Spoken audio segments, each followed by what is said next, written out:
Listo, muy buenos días. Bienvenidos a la clase del día de hoy. Vamos a comenzar entonces ya está grabando. Ya pueden hacer sus preguntas por el chat o anónimas por questions and answers. Y el día de hoy entonces vamos a seguir con este tema de arreglos, pero para representar una estructura típica que surge en muchas aplicaciones de los métodos numéricos y de la física computacional, pues que son las matrices. Aquí, digamos, en una parte vamos a discutir partes técnicas de qué significa crear una matriz en una memoria que realmente es unidimensional y cómo lo podemos hacer mejor.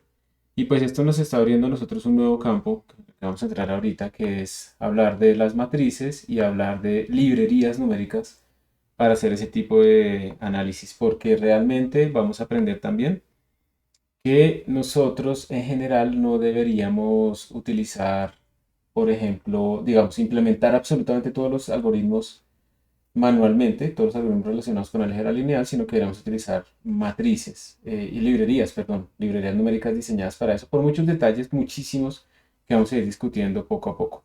Me confirman por favor si están viendo bien la pantalla, si me están escuchando bien.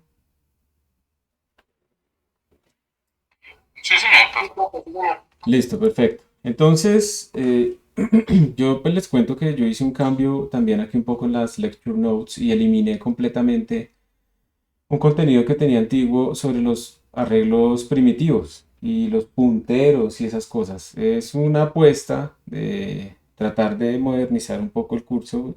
Pues, sí estamos perdiendo algo porque vamos a discutir un poquito el concepto de puntero por ahí metido dentro de lo que vamos a hacer, pero no quiero como que utilicemos demasiado esas estructuras. Vamos a tratar de hacer todo de la manera moderna, que nos permite también evitar errores que se pueden cometer cuando uno trabaja con punteros y no tiene mucho cuidado. Entonces comencemos con una matriz. Quiero primero hacer como una indagación. Levanten aquí la mano. Quien no ha visto matrices todavía no sabe qué es una matriz. No es que necesariamente haya visto un curso completo, pero no tiene el concepto de qué es una matriz.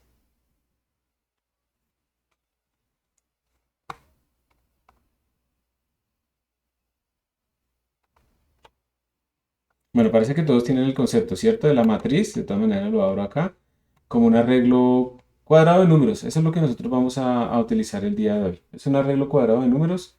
Y este arreglo, bueno, no tiene que ser cuadrado, también es cierto. No tiene que ser cuadrado, puede ser rectangular. Es un arreglo de números y digamos que dependiendo del contexto nosotros le vamos a dar diferentes significados. Aquí tenemos una matriz rectangular, donde vamos a decir que esta matriz pues tiene dos filas.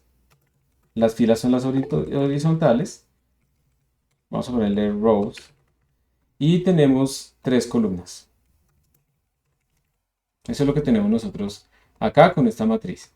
Eh, las matrices en general pues van a tener m filas. ¿Sí? Como ustedes ven aquí, vamos a tener m filas.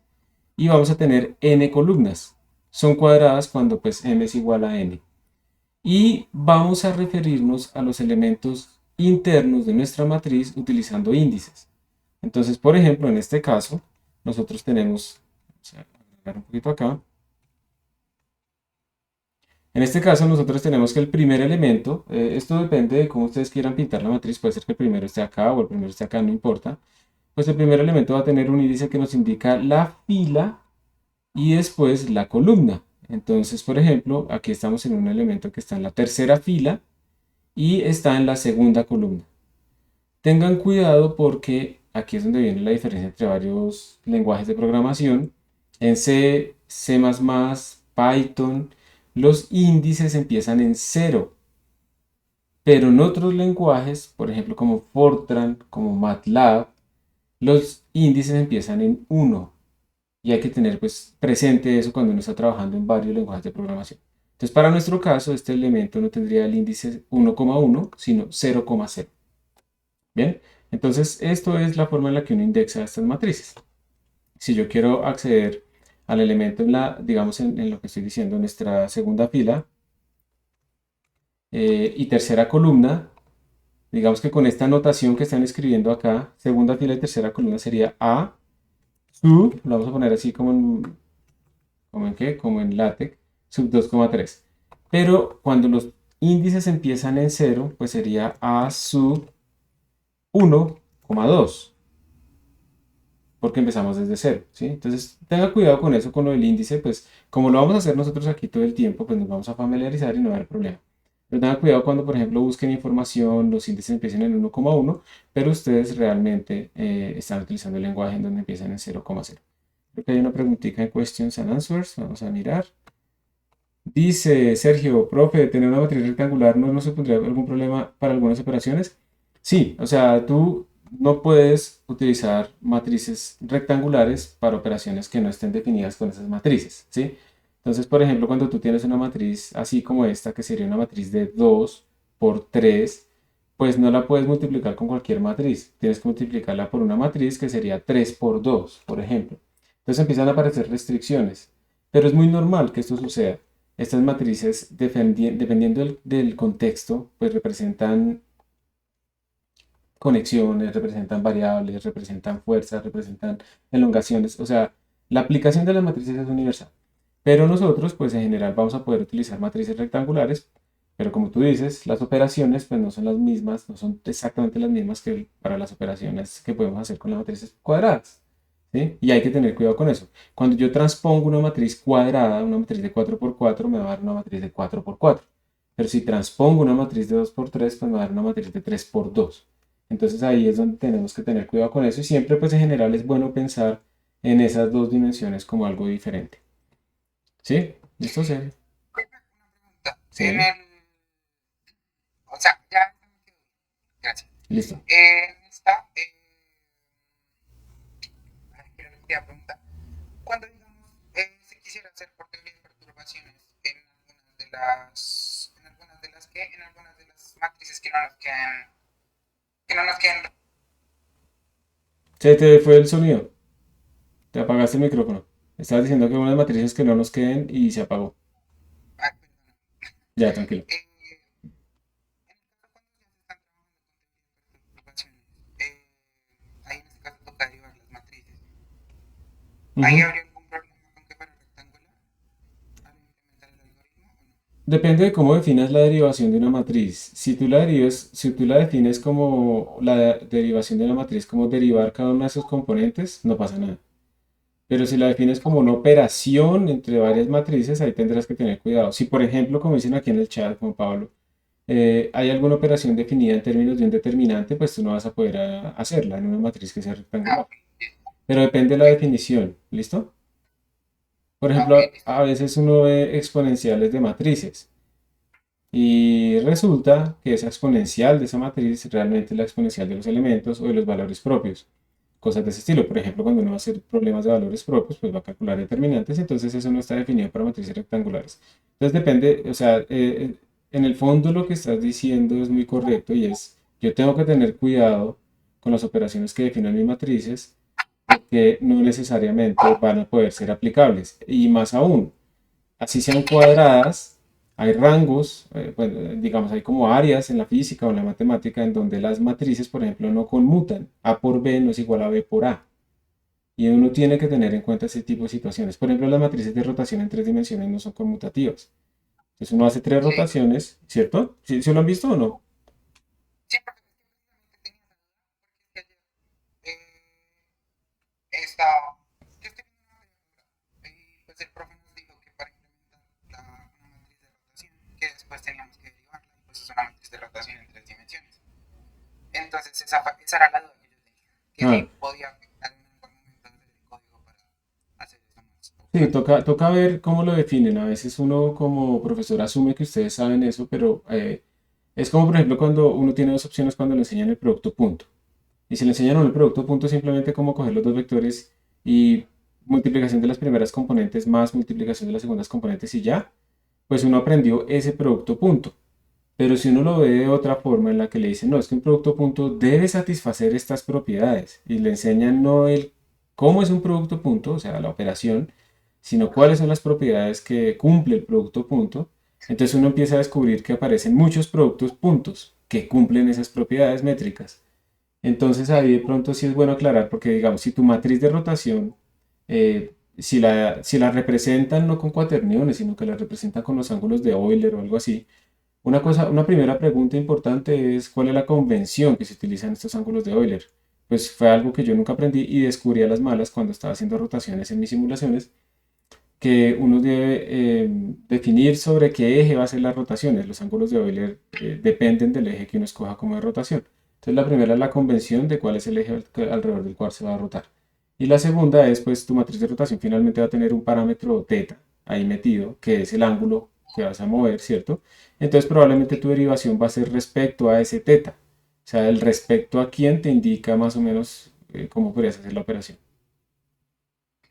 Ah, ok. O sea, digamos en el caso cuando ya se tienen tres ángulos independientes, es todavía tener más cuidado, ¿cierto?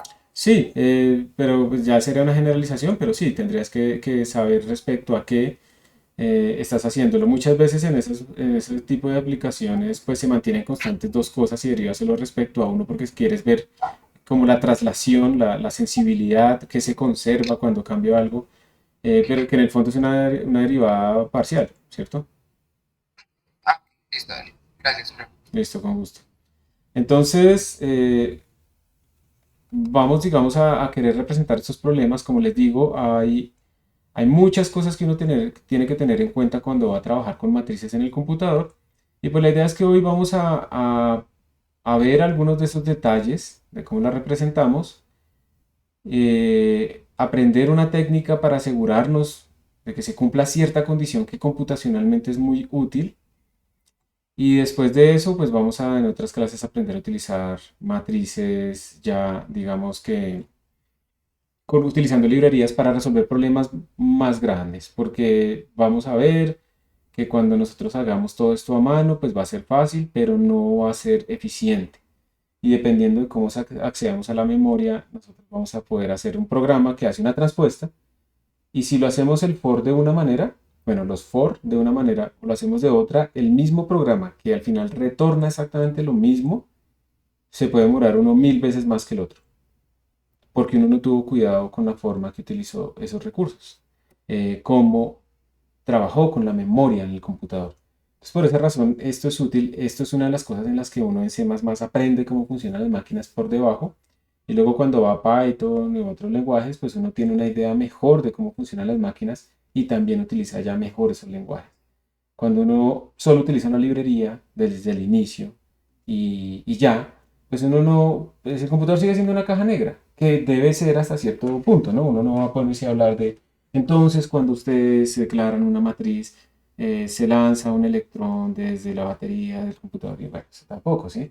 Pero sí tenemos un nivel de entendimiento, sobre todo para saber cómo son mejor representadas nuestras operaciones en el computador. Las matrices aparecen mucho en contexto, o sea, básicamente ustedes se van a dar cuenta que la álgebra lineal domina todas las aplicaciones. Sistemas lineales, pues es lo que mejor hacemos. Obviamente también una riqueza y necesidad profunda de utilizar sistemas no lineales. Pero en general en la naturaleza tenemos muchísimas representaciones en las que podemos utilizar matrices. Cuando hacemos teorías de grafos, de conexión, cuando hacemos elementos finitos, cuando hacemos diferencias finitas. O sea, es impresionante. Y por ejemplo, ahorita para los juegos, ustedes pues necesitan matrices de rotación, matrices de reflexión y un montón de cosas. Y todo lo que tiene que ver con Machine Learning, con Deep Learning, como está diciendo Juan Pablo, toda esta vaina es un montonón de álgebra lineal aplicada. No vamos a decir que solamente es álgebra lineal, porque no es eso, pero es, o sea, es la base fundamental. Por eso muchas veces los físicos ahora, digamos, moderna, en estos últimos años, terminan trabajando en data science. Y no es porque son malos físicos y entonces no se ganaron el Nobel, que uno entró queriendo ganarse el Nobel y que los astros y que no sé qué. No, es porque ustedes terminan con una formación tan buena, digamos rigurosa matemáticamente, además entrenados en muchos aspectos de la física que también les enseñan a resolver problemas, que pasar a programar, en donde tiene una base, cosas más avanzadas de data science o algo así, pues no es tan difícil. Y para las empresas que hacen eso, pues es muy valioso tener una persona que tiene claros los conceptos, porque es más fácil aprender después a programar en JavaScript, utilizar PyTorch o TensorFlow, que enseñar álgebra lineal, que entender que una matriz es una transformación lineal, que rota nuestros vectores, que los escala, que los refleja, ¿Y eso qué significa cuando yo estoy hablando de un sistema que tiene muchos grados de libertad y le estoy haciendo una descomposición de valor singular o estoy reduciendo la dimensionalidad? ¿Qué carajos es todo eso, sí? Entonces eso no se entiende tan fácil, eso uno no lo aprende con un tutorial rápidamente. Entonces por eso es que muchos físicos, matemáticos están trabajando actualmente en Data Science. Entonces, digamos que nuestra idea es esa, de hablar de matrices, pueden tener números enteros, pueden tener números decimales, flotantes, y los podemos representar con precisión sencilla, precisión doble, ¿sí? Como les decía, pues se puede escribir de dos maneras, a veces una matriz se escribe en términos de A sub i j, básicamente estamos hablando de subíndices, esto es un elemento de nuestra matriz, uno tiene que especificar los rangos. ¿Qué más cosas hay acá? Bueno, aquí hay operaciones de matrices, eso lo vamos a ver un poco más adelante, pero esa es la idea, digamos, de lo que vamos a hacer el día de hoy. Aquí yo les dejo unos enlaces que me parecieron chéveres, donde ustedes pueden repasar algunos conceptos, obviamente ustedes ya son físicos matriciales, químicos matriciales y todo, entonces digamos que de pronto ya entienden todo eso muy bien, pero pues siempre uno aprende cositas cuando ve otras formas de ver las cosas. Aquí, por ejemplo, están mostrando en Khan Academy una matriz que tiene estos dos vectores columnas, formada por estos dos vectores columna, 1, 1 y 0, 1, y cuando uno le aplica esa matriz a los vectores base, por ejemplo, pues lo que hace uno es generar una nueva representación de su espacio y eso está relacionado con los valores propios y vectores propios que es cuya interpretación pues es una nueva base donde yo diagonalizo mi matriz y todo eso no es pura matemática que ya por sí es valiosa, sino que eso todo tiene aplicaciones fundamentales, incluso en ingeniería civil, cuando ustedes están mirando los esfuerzos en un cuerpo, todos esos valores propios tienen significados fundamentales para saber cuándo va a fallar un sistema y cosas de ese estilo. O sea, eso es fundamental. Entonces aquí están esos eh, visualizaciones y acá pues hay un canalcito que me pareció chévere el video donde les muestran también digamos qué significa manipular una matriz, cómo se obtienen soluciones, cómo salen de circuitos pues lineales obviamente esas matrices y qué significa encontrar la solución y pues obviamente todos los videos de Three Brown, One Blue, yo no me acuerdo si era three Blue, One Brown, no me acuerdo si es así o cómo es, pero lo ponemos acá. Three, ahora sí, Three Brown, One Blue, Matrix. Es un canal que utiliza una librería de Python para hacer animaciones de estos conceptos matemáticos principalmente, pero pues se puede utilizar para cualquier otra situación. Y aquí ustedes pues pueden ver todo lo que tiene que ver, digamos, con el álgebra lineal. Entonces es muy bonito y realmente les recomiendo que lo miren porque uno aprende pues como más intuición, realmente es como más intuición de los conceptos que uno ya tiene. No es que esté mal como uno lo aprendió, sino que uno siempre puede aprender a reaprender mejor las cosas y generar intuición, que a veces uno comete el error de entender como las estructuras operativas, pero no tener intuición sobre lo que pasa en escenarios desconocidos. Eso, por ejemplo, es uno de mis problemas. O sea, yo soy consciente de que cuando estudié mi carrera, aprendí mucho la estructura matemática, me fue bien, resolvía las cosas, pero no había casi intuición. Y a veces esa intuición le permite a uno pues llegar más rápido a problemas, a resolver problemas, o si no, le toca a uno pues nada, trabajar, trabajar, trabajar, trabajar hasta que llegue a resolver el problema. Bueno, entonces aquí quedan los enlaces. Como les decía, hay muchos problemas típicos como este, A por X igual a B. Estos son problemas típicos que se quieren resolver cuando uno está utilizando matrices. Esto es cuando yo tengo un sistema de ecuaciones lineales que pueden venir de un montón de contextos. En la química, de los reactores lineales, entonces tengo un montón de reactores ahí. En la física, bueno, en la ingeniería eléctrica, los circuitos, en la física, osciladores acoplados, bueno, lo que sea. Todos los sistemas lineales básicamente van a generar sistemas de este estilo, donde yo tengo matrices que conozco A, tengo vectores que conozco B, pero no tengo la solución X. Y digamos que la primera pregunta para ustedes ustedes seguramente ya resolvieron estos sistemas. ¿Me pueden contar cómo resolvían ustedes estos sistemas? A por X igual a B, ¿cómo encontraban X?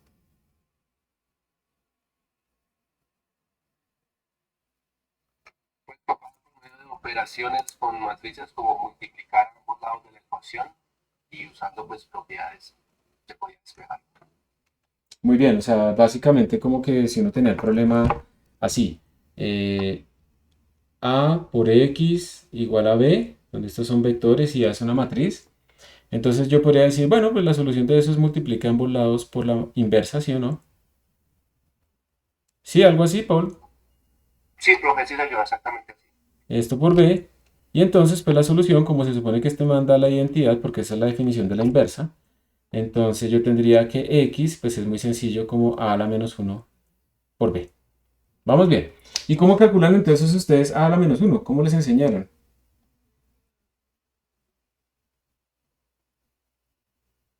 Pues hay como un algoritmo para eso. Hay que encontrar unos valores y luego pues armar la matriz. Si me No recuerdo sé bien, cómo era una funciona, vaina pero como que era como la matriz de cofactores, algo así, sí, señor. sobre el determinante, ¿sí o no?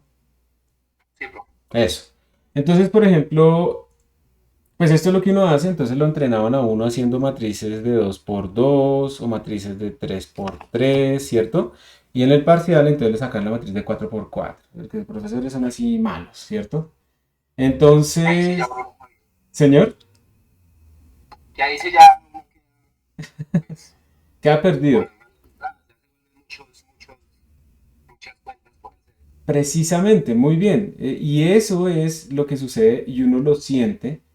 Uno puede sacarle el determinante de la matriz 3 por 3 pues más, menos, más y todo ese tipo de reglas, pero resulta que estas operaciones son muy pesadas en el computador. Ustedes pueden hacer manualmente para 2 por 2 o 3 por 3, pero resulta que estas operaciones crecen como n al cubo, donde n es el número de elementos de mi matriz.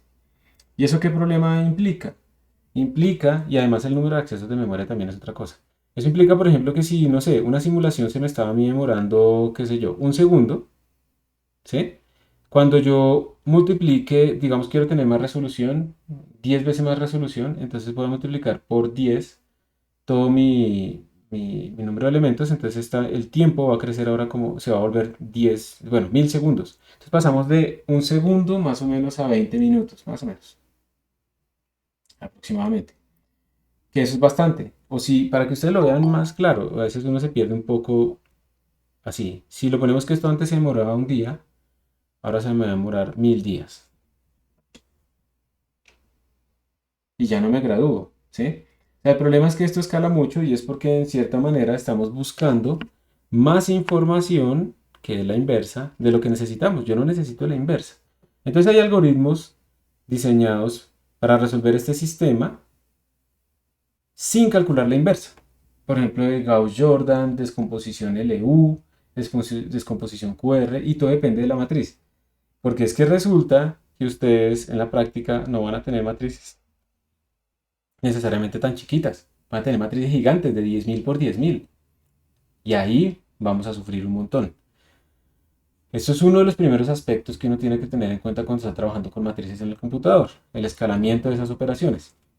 Entonces, ahora, no quiere decir que hacer esto a mano fuera malo, porque uno ejercita la álgebra, genera estrategias de solución de problemas, ¿sí? Que después va a utilizar. Entonces, es inevitable pasar por ahí, pero es impráctico tratar de seguir haciendo eso mismo ya en una escala más grande, ¿sí? Esa es como la enseñanza acá. Entonces, hay librerías orientadas a eso para ser estables, para implementar esos algoritmos, para que además sea rápido, porque además las matrices, como ustedes pueden ver, pues van consumiendo mucha memoria, ¿cierto? Entonces, si yo tengo que generar una matriz de m por n, voy a tener m por n elementos, por ejemplo, y si digamos decimos que no, son 10.000 elementos acá por 20.000 elementos acá. Esto es muy normal en el análisis de estructuras y cosas de ese estilo. Entonces aquí voy a tener en total 2 por 10 a la 8 elementos y digamos si los elementos son de tipo double, entonces esto van a ser 8 bytes por cada uno. Y entonces esto va a darme 2 por 8, 16 por 10 a la 8, que lo puedo convertir como 1.6 por 10 a la 9. O sea que esta matricita consumió 1.6 gigabytes de memoria. Y esta matriz no es muy grande. Y ya consumió 1.6 gigabytes de memoria RAM. Y si ustedes están trabajando en un computador con 4 GB de memoria RAM, ya sufrieron. Incluso con 8, porque con el que estén con un computador con 8 GB de memoria RAM, pero que abran un navegador, pues ya casi que han perdido la mitad o más de la memoria RAM ahí en el navegador. Depende del número de pestañas, entre más pestañas, pues peor. Entonces, esto consume memoria muy rápidamente, ¿sí? Y hay varios detalles, por lo tanto, que se deben tener en cuenta cuando uno está trabajando con estos sistemas. Uno de los primeros detalles es que la memoria RAM, que es la memoria donde colocamos absolutamente todo lo que estamos ejecutando en este momento y que se borra cuando se apaga el computador, la memoria RAM es lineal. ¿Listo? La memoria RAM es una línea. Recuerden que hay un pedacito chiquito que se llamaba el stack, que era pequeño, y hay otra parte que, ¿cómo se llamaba la otra parte de la memoria RAM?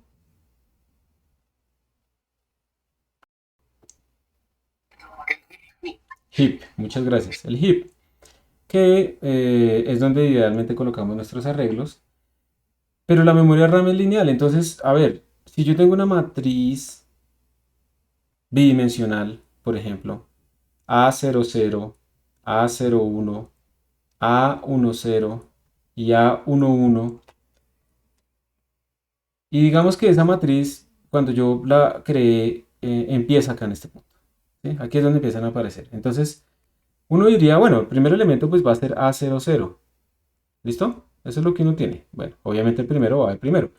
Pero ¿quién sigue acá? Esta es la pregunta. ¿Quién sigue acá? ¿Seguirá A01 o seguirá A10? ¿Cuál de las dos? O sea, ¿será que se organizan así o será que se organizan así? ¿Alguien sabe? Profe, pues no sé, yo creo que sería a la derecha para una manera línea. O sea, ambas formas son lineales, pero no sé, tal vez la preferencia es de la derecha en vez de abajo. Muy bien. Sí, profe, pues yo no tengo tampoco conocimiento así del tema, pero también diría que es mejor así hacia la derecha, porque igual es como uno organiza los vectores también a veces en las mismas clases. Y aparte, digamos, en programas como, no sé, como Volcan Alpha, a veces cuando uno ingresa las matrices, uno ingresa las ecuaciones así fila por fila, y luego las va separando por una coma, por el coma. Muy bien. Pues lo pongo de esa manera. Miren, muy bien las dos intervenciones. Estoy colocando con dos colores diferentes las dos organizaciones, ¿cierto? La azul es la que va como hacia la derecha primero, la café es la que va hacia abajo primero. Resulta que ustedes tienen la razón. Básicamente lo que acaba de decir Paul es importante. Una matriz se puede ver como un vector de vectores. ¿Listo? Entonces uno puede decir, yo tengo m filas y cada fila es n columnas. Entonces yo lo puedo ver así y armar así mis matrices. Eso es una cosa importante y es algo que nos va a servir más adelante. Lo segundo es que resulta que como ustedes vieron hay como los dos, ustedes dos propusieron que utilizáramos la azul, ¿cierto? Pero dependiendo de diferentes factores en el momento del diseño, varios lenguajes de programación decidieron una forma o la otra porque era más lógico en ese momento. Entonces, ¿ustedes cuál creen que utiliza C++? ¿La azul o la café? ¿Cuál creen? Pues si no saben, ¿qué creen? Después vamos a mirar que es correcto, pero ¿cuál creen que es la de C++? Yo creo que la cambié. Listo. ¿Y quién más vota? A ver.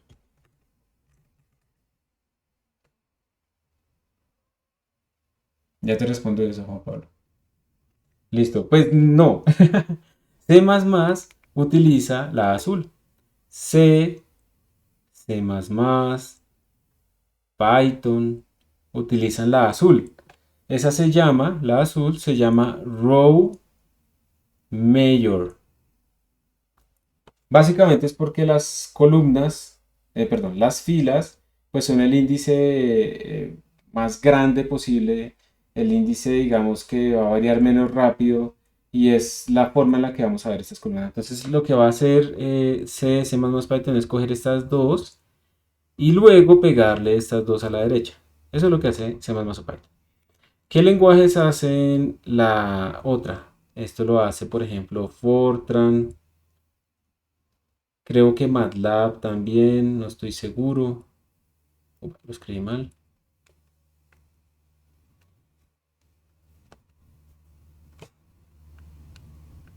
MATLAB. Entonces, nosotros estamos en C++, no hay ningún problema, pero es importante que ustedes vean algo acá. Entonces estamos con el azul, estamos utilizando C++, y hay una cosa importante, y aquí es donde viene la clave de por qué hay que saber este orden, es que ustedes deben tratar de recorrer las matrices en el orden en las que están almacenadas. Entonces miren, vamos a hacer lo siguiente. Yo voy a hacer aquí un for azul. Entonces voy a decir for, no lo voy a escribir exactamente como en C++, sino for row in 0 hasta 1, digamos, pongámoslo así. For column in 0 hasta 1. Y voy a hacer alguna operación. Y en la operación estoy accediendo a A y J. O bueno, en este caso sería A, row, column. Sí, estoy haciendo algo. La otra opción de hacer esta vaina, y como yo soy perezoso voy a hacer lo siguiente.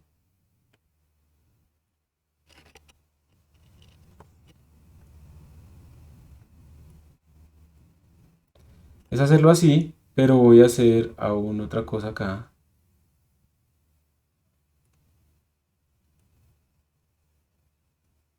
Voy simplemente a intercambiar. Entonces vamos a poner este man acá.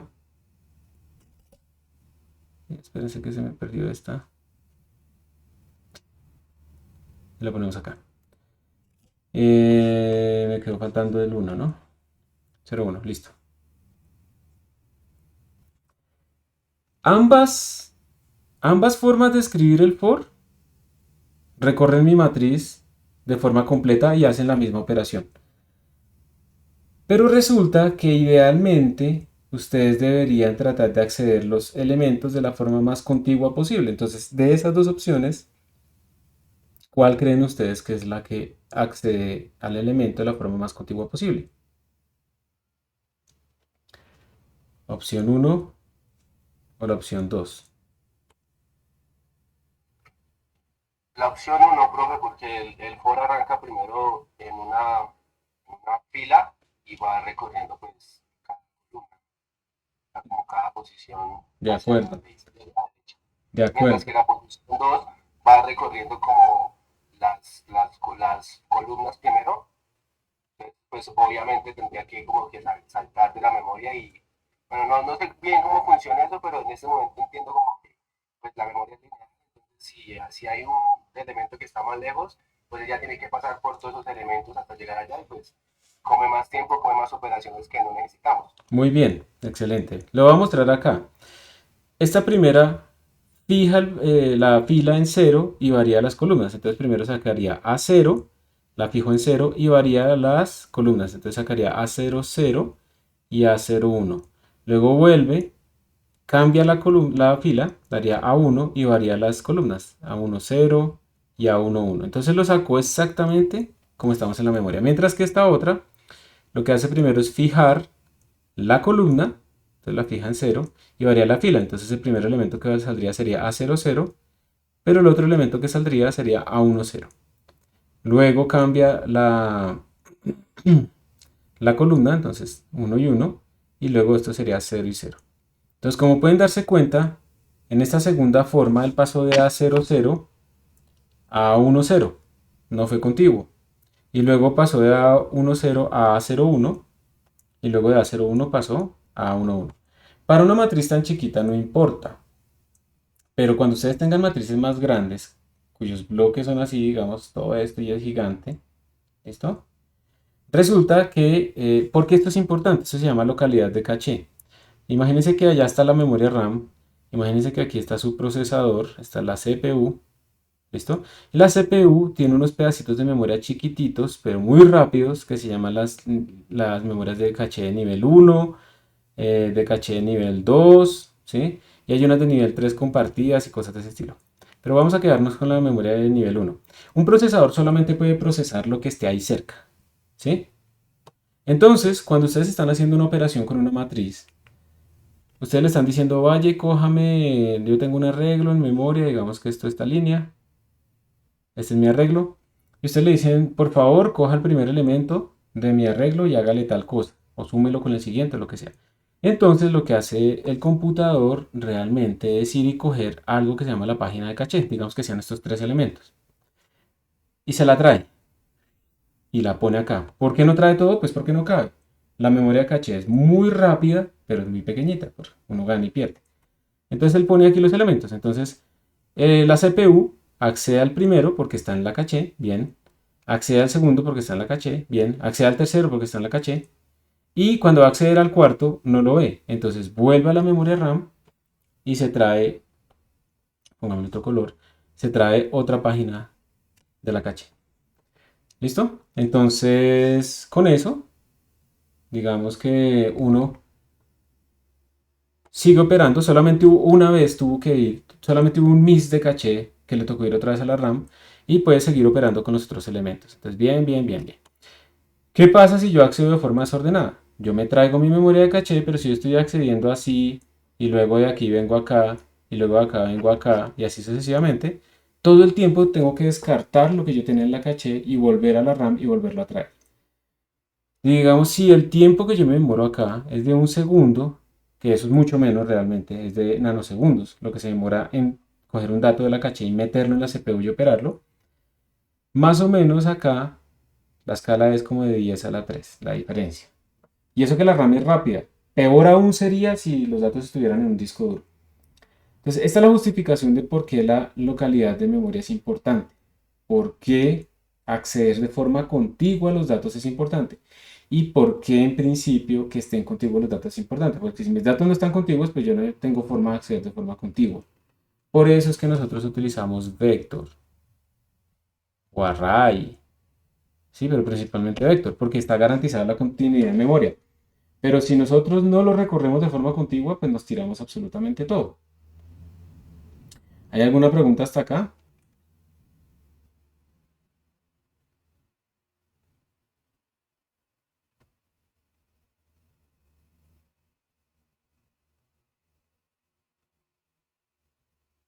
Listo, parece que no. Entonces, como se dan cuenta, la localidad de memoria es importante y pues es importante saber cómo se nos organizan entonces nuestras matrices. Ya sabemos cómo es en C++, entonces tenemos en C++, esperen un momentico que el mouse no me reacciona. Me pasa por comprar mouse baratos. Entonces, tenemos estas dos opciones. Vamos a verlo gráficamente, es un repaso. El row major se hace la primera fila, pan, se le pega a la segunda, pan, se le pega a la tercera. Miren entonces cómo están los índices o el column major, que se organiza pues de forma vertical. Entonces estos tres se ponen así contiguos, luego estos tres y así sucesivamente. Entonces en C++ nosotros realmente tenemos es row major, ¿listo? Fila por fila se van organizando. Y aquí hay un programita que les demuestra eso. Este programita, aquí está de dónde lo saqué, le hice solo unos pequeñitos cambios y ya. Aquí yo estoy definiendo un tamaño de la matriz, const int n igual a 4. Estoy creando una matriz primitiva, esto es un arreglo primitivo, no estoy utilizando vector ni nada. Esta es la forma primitiva que ustedes van a encontrar. Si buscan en Google les va a salir que esta es la manera de crear arreglos bidimensionales. Y ya vamos a discutir ventajas y desventajas de esto. Pero esta es la manera en la que uno le dice el tamaño acá y el tamaño acá. Pero esto es una forma horrible de hacerlo. Simplemente la forma es vieja de hacerlo que entonces domina casi todos los ejemplos. Y lo estoy inicializando con ceros. Y luego estoy haciendo dos fors. Uno para las filas con i, otro para las columnas que es j. Y le estoy imprimiendo esto. ¿Qué estoy imprimiendo acá? Estoy imprimiendo el valor o la dirección de memoria de ese elemento. La dirección de memoria. La dirección de memoria. Entonces le estoy diciendo, por favor, imprímame la dirección de memoria del elemento en la fila i y la columna j. Pongo un tab y luego slash n. Ahorita lo vamos a correr porque quiero que ustedes lo corran en sus máquinas. Pero miremos la salida. Esta es la salida que me da. ¿Y ustedes qué dirían? A ver qué tan hackers son en este momento. ¿Esto está row major o está column major? ¿Cómo está organizado? Si son contiguas en memoria. Sería row major, ¿no? Row major, ¿cómo lo dijiste? por la secuencia. Entonces, a ver, O sea, por ejemplo, S18, S1, o sea, van aumentando progresivamente hacia abajo, pero tienen una linealidad en la cantidad hacia la derecha. O sea, o sea, así se o ve sea, como un ordenamiento y hacia acá se ve también como un ordenamiento también creciente, pero entonces la pregunta es, ¿quién es contiguo a este elemento? ¿Este de acá o este de acá? el de la derecha porque, o sea, digamos, el último elemento de la primera fila es menor al primer elemento de la primera columna. De la segunda fila, primera columna. De la Muy bien, o sea, tú estás diciendo, está justo antes que este. Muy bien, eso es un buen indicio. ¿Qué diferencia? A ver, estos son números en hexadecimal, por eso sale 0x. ¿Qué diferencia hay, qué distancia hay entre estos dos? Si ustedes los restan, les da una distancia de 4. Esto está en bytes. 4 bytes. ¿Esos 4 bytes tienen alguna explicación o no? ¿O es que todos los números siempre ocupan 4 bytes?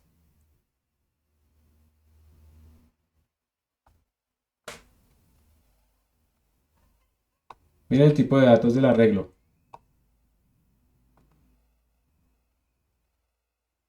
Los enteros ocupan 4 bytes, ¿listo? Entonces, cada cajita debe estar separada de la otra por 4 bytes para que le quepa un entero. ¿Estamos claros en eso? Sí, señor. Muy bien. no, porque no te entendí. Entonces, mira, cuando tú tienes un entero, un int ocupa 4 bytes, ¿listo? Estos números están saliendo en bytes. Entonces, ¿cuál sería el número que le sigue a esta dirección de memoria? Espérate, le voy a resaltar. Tenemos esta dirección de memoria. Eso lo que quiere decir, digamos, piénsalo así, es que esa dirección de memoria empezó acá. Si yo quiero guardar un entero, entonces tengo que ponerle, y voy a hacer cajitas de tamaño 1 byte. Un entero necesita 4 cajitas de esas. Entonces, el siguiente elemento del arreglo tiene que arrancar acá, porque esto es lo que ocupa un entero, ¿listo? Los 4 bytes. Entonces, si este man termina en 24, acá, si este termina en 24, ¿en cuánto debería valer acá para que sea el siguiente? Teniendo en cuenta que aquí hay 4 bytes. ¿En qué? En 28, que es lo que tú estás viendo, ¿sí o no? Acá. ¿Ok? Entonces, digamos que ya es correcto lo que tú dijiste, que estos dos son contiguos, pero además entendemos por qué el tamaño es de 4 bytes. ¿Vamos bien hasta acá? ¿Alguna pregunta de alguien? Sí, profe, yo tengo una preguntita, pero de pronto un poquito. Si yo hiciera efectivamente la resta, ¿me daría el número 4 como tal? ¿O me Sí, da otro? sí. Eso se llama aritmética. Estos son punteros. Todas las cosas que guarden direcciones de memoria se Sí, llaman es que punteros. como está en la base hexadecimal, Sí, hexadecimal, perdón. igual, te va a dar 4, pero las unidades son bytes, no 4 cualquier cosa. 4 bytes. No, no, no 4 unidades, sino 4 bytes. 4, te sale el número 4, pero tú debes saber que es 4 bytes. Ah, listo, profe. Ahora, con gusto. Ahora pregunta, ¿este número más 4 sí me da este? Profe, ¿qué significa el 1C? Eso viene de la base hexadecimal. Entonces, en la base hexadecimal, ¿qué dígitos tenemos? Tenemos el 1, el 2, el 3, el 4, el 5, el 6, el 7, el 8, el 9. Y como no podemos poner el 10 porque utilizaría los dígitos, entonces se pone A, B, C, D, E, F. 10, 11, 12, 13, 14, 15. Entonces, ¿el número C realmente qué es?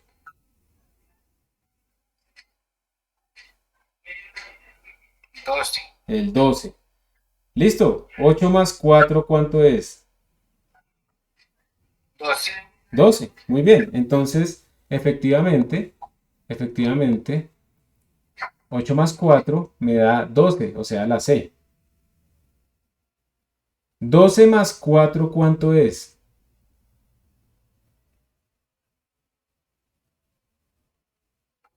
16. Muy bien. 16. Pero 16 es una nueva decena, entre comillas, en hexadecimal. Por eso esto se vuelve 0 y este 1 se vuelve un 2. ¿Cómo así, profe? En hexadecimal tú cambias, o sea, tus potencias, las potencias de tus números son potencias de 16, ¿cierto? Entonces, si tú tienes la operación, a ver, ¿cuánto es la operación? ¿Dónde está? Quiero ponerlo así. ¿Cuánto es la operación? C más uno. ¿Cuánto te da en hexadecimal? C más uno te daría D. ¿Estamos de acuerdo? Listo. C más 2. ¿Cuánto te da? Eh, perdón, E. Bueno, vamos a hacerlo todo. C más 3. F. Y C más 4.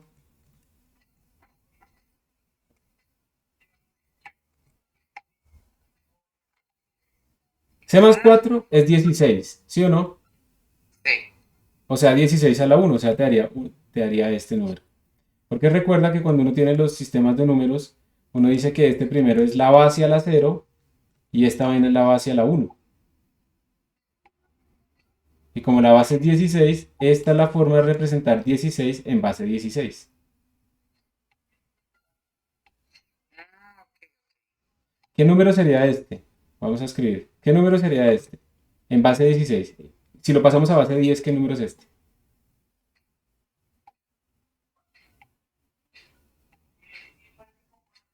16 a la cero más 2 por 16 a la uno. ¿Qué número es? 32. 32. Ese es el número 32. ¿Qué número es este? 2 por 16 a la uno más C, que ya sabemos que es 12, por 16 a la cero. ¿Qué número es en base 10?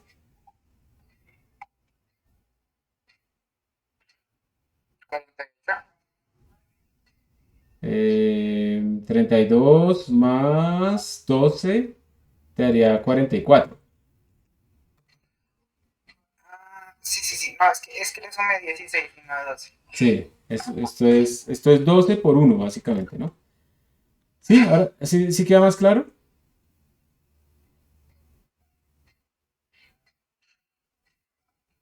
¿Queda más claro, sí o no?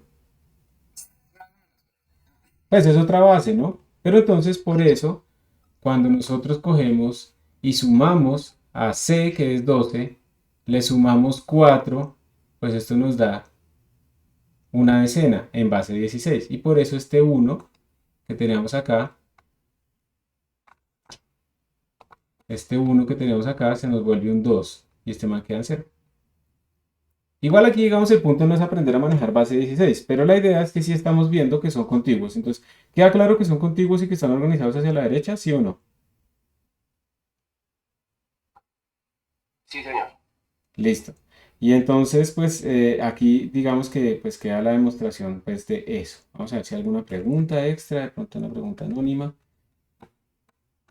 No. Entonces, ahora yo quisiera que ustedes corrieran esto en sus computadores para que me digan qué les da. Pregunta antes de hacerlo. ¿Debería darles exactamente las mismas direcciones de memoria o no? ¿Qué dicen?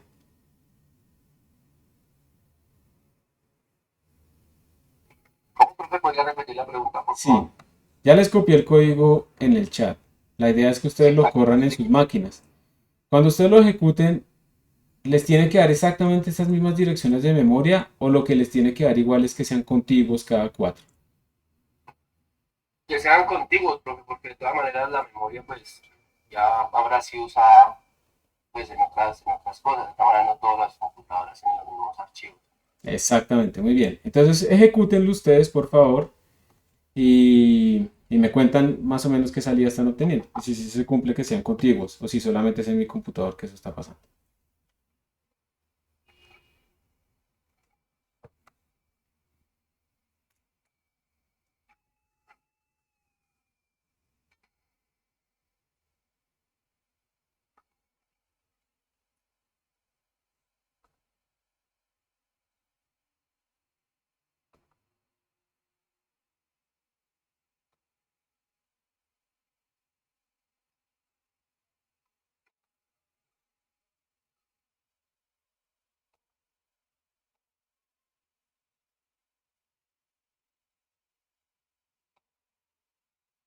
¿Alguien?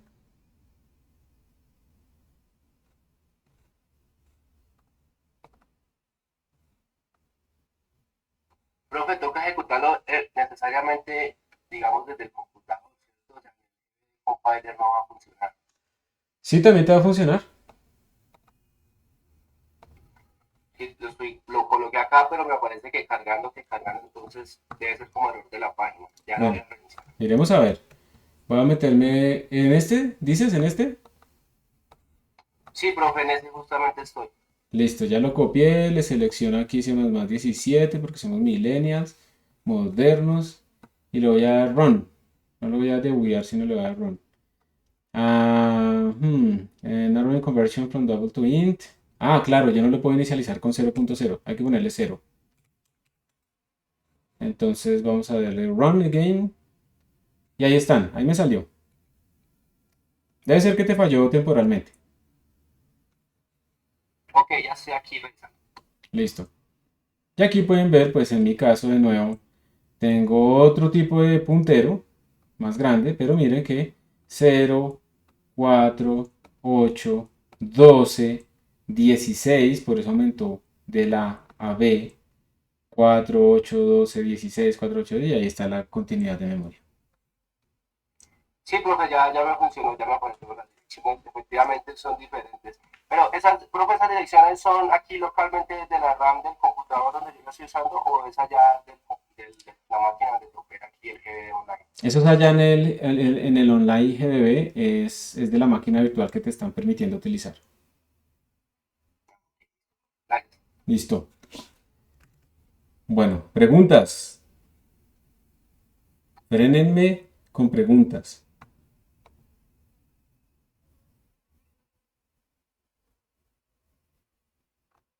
Listo. No hay preguntas. Seguimos. Entonces, vamos a discutir ahora de cuáles maneras podríamos nosotros crear em, las matrices, bueno, estos arreglos bidimensionales en C++, ¿sí? Hay varias maneras de hacerlo. Vamos a discutir, pero antes yo quiero exportar este codiguito que tiene acá para guardarlo en el repositorio. Entonces ya lo tengo ahí. Vengo a la... ¿Dónde está mi terminal? Ok. Aquí está git add row major git commit -m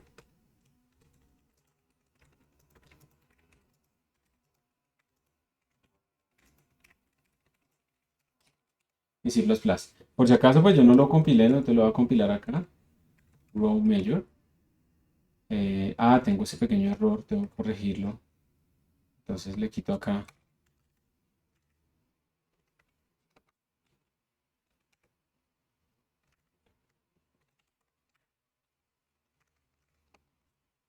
Tan. ¿Qué pasó? Ya le quité esta cosa. Es que aquí me lo tiré.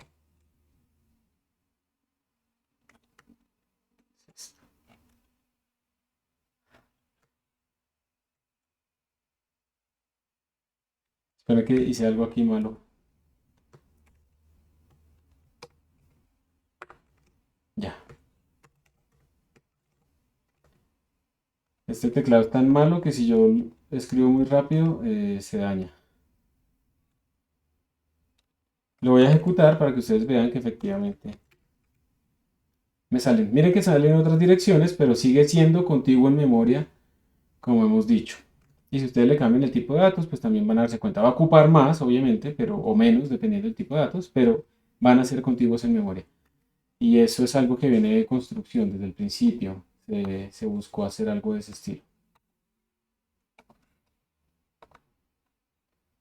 Estoy cerrando aquí una cosa que me está interfiriendo. Ahorita había una charla de supercomputing, entonces la estaba grabando en otra instancia. Bueno,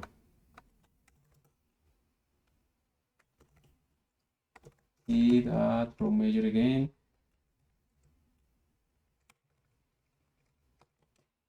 Fix it.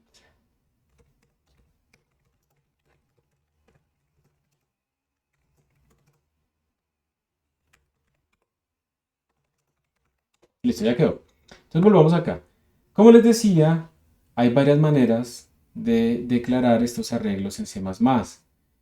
La primera manera es utilizar arreglos primitivos como acabamos de ver. Estos arreglos primitivos pues son muy sencillos, ¿sí? Entonces uno simplemente escribe double, a, el nombre y los dos índices y pues los empieza a manipular. ¿Qué ventajas tiene esto? Que es muy sencillo, o sea, no tengo que hacer como mucha cosa. ¿Qué desventajas tiene? Esto declarado de esta manera está en el stack. Y como está en el stack, tiene un tamaño muy pequeño para, digamos, aplicaciones grandes que uno pueda tener o necesitar después. Entonces eso es como lo primero. Uno sufre un poco con eso. Uno va a estar limitado en tamaño. La otra cosa que no está aquí escrita es que para pasarlo a funciones es muy complicado. Digamos que cuando uno vaya a escribir un código que vaya a utilizar estos arreglos primitivos en una función, uno tendría que escribir las funciones como double a, aquí no le tiene que poner el tamaño, pero aquí le toca poner el tamaño. Es una restricción del lenguaje. Entonces es horrible porque no es general, ¿cierto? A uno le toca poner como un parámetro interno ahí que no puede cambiar y que le toca que todo el mundo lo conozca como una constante global. Todo eso es mala idea. Entonces realmente es muy fácil, pero realmente no lo es. Es muy fácil para declarar, pero porque está asumiendo que no lo van a usar en nada más. Entonces las cosas fáciles al inicio probablemente no son tan fáciles después. Por eso no lo vamos a usar más. Hay otra manera que es utilizando punteros. Los punteros son unas variables raras que empiezan con asterisco y que lo que hacen es guardar direcciones de memoria, ¿sí? Entonces digamos que si yo tengo una variable, nada más vengo a hacer el dibujo acá. Una introducción de un par de minutos a punteros. Entonces, ¿qué es un puntero? Puntero es una variable que guarda una dirección de memoria, o sea, no guarda un valor 1, 2, 3, sino que guarda una dirección de memoria. Por ejemplo, si ustedes dicen, voy a tener una variable int a igual a 7 y luego declaran un puntero int asterisco p igual a la dirección de memoria de la variable a. Entonces, miren que p no está guardando un valor, número normal, sino que está guardando una dirección de memoria. En la memoria RAM, ¿cómo se ve esa vaina? Básicamente lo que ustedes tienen es, esta es su memoria RAM, ¿sí? Una línea larga, no infinita, pero larga. Digamos que en esta cajita están los bytes necesarios para guardar A. Entonces aquí tenemos A y A tiene el valor 7 ahí guardadito. ¿Listo? Y pues obviamente esto tiene una dirección 0x, yo no sé qué cosas. Vamos a ponerle un valor. 0xa12b. Digamos que esa es la dirección de memoria. En otro sitio de la memoria vamos a tener a nuestra variable b, ¿sí? Perdón, nuestro puntero p, ahí está nuestro p. ¿Y él qué valor va a tener ahí guardado? De acuerdo a lo que decimos, ¿va a tener el valor 7 o va a tener el valor 0xa12b? ¿Qué es lo que guarda un puntero? Pero guarda la dirección y al momento que busque la dirección va a encontrar el valor. Muy bien. Realmente no estoy tan seguro. Sí, perfecto. Él tiene su propia dirección, obviamente un puntero tiene que estar en algún sitio, ¿sí? Pero él guarda la dirección de memoria, entonces por eso uno le dice que es un puntero porque él apunta, ¿sí? A la otra variable. Y ustedes dirán, pero ¿para qué hacer ese nivel de indirección tan raro si ya tengo la variable? Bueno, eso tiene muchas explicaciones. Yo pues puedo coger a P y hacerlo apuntar a otra variable, ¿sí? P lo puedo hacer comportarse como un arreglo, entonces puedo decir P de 0 o P de 1. Y esto lo que quiere decir realmente es, vaya donde está P, súmele 0 y sáquele el valor, porque es que eso es una vaina rara, ¿sí? A P le estoy sumando 0 espacios y para acceder al valor al que apunta le pongo un asterisco. Esto lo que quiere decir es, vaya a P, súmele 1, péguese un salto del mismo tamaño que ocupa P y sáquele el valor. Entonces, si yo quiero acceder a los valores a los que apunta un puntero, utilizo el asterisco. Si no utilizo el asterisco, estoy accediendo a la dirección de memoria. Eso tiene muchas explicaciones y muchos usos en programación, digamos, de muy alto desempeño y de bajo nivel, pero realmente pues yo no voy a entrar mucho más en detalle. Pero entonces en el fondo, un puntero es una variable que guarda una dirección de memoria y hay una relación entre los punteros que solo tienen un asterisco y los arreglos de una sola dimensión. Y si yo quiero dos dimensiones, entonces tengo un puntero de doble asterisco y tengo entonces una representación para las matrices de dos dimensiones. Que es lo que tú decías, Paul, que uno puede ver una matriz como un arreglo de columnas, que cada columna, perdón, de filas, que cada fila tiene sus columnas. Es eso. Y si yo quisiera hacer una matriz tridimensional, pues tan, tan, tan, tan, tan, y se empieza a volver una cosa horrible, ¿listo? Pero se puede hacer. No recuerdo bien, pero me parece que el número máximo de asteriscos que le pueden poner a eso es 64. Pero si están haciendo eso, están locos. No hagan eso. Si están, es que yo estoy representando un tensor porque logré unificar la gravedad con no sé qué, con la cuántica y tal, y si necesito un tensor de 52 dimensiones, utilice una librería que le permita representar eso mejor en memoria que utilizar punteros con 52 asteriscos o cosas así. A veces hay cosas que uno puede hacer, pero que no debería hacer. Entonces acá, por ejemplo, como estamos haciendo una matriz de dos dimensiones, yo puedo declarar un puntero doble.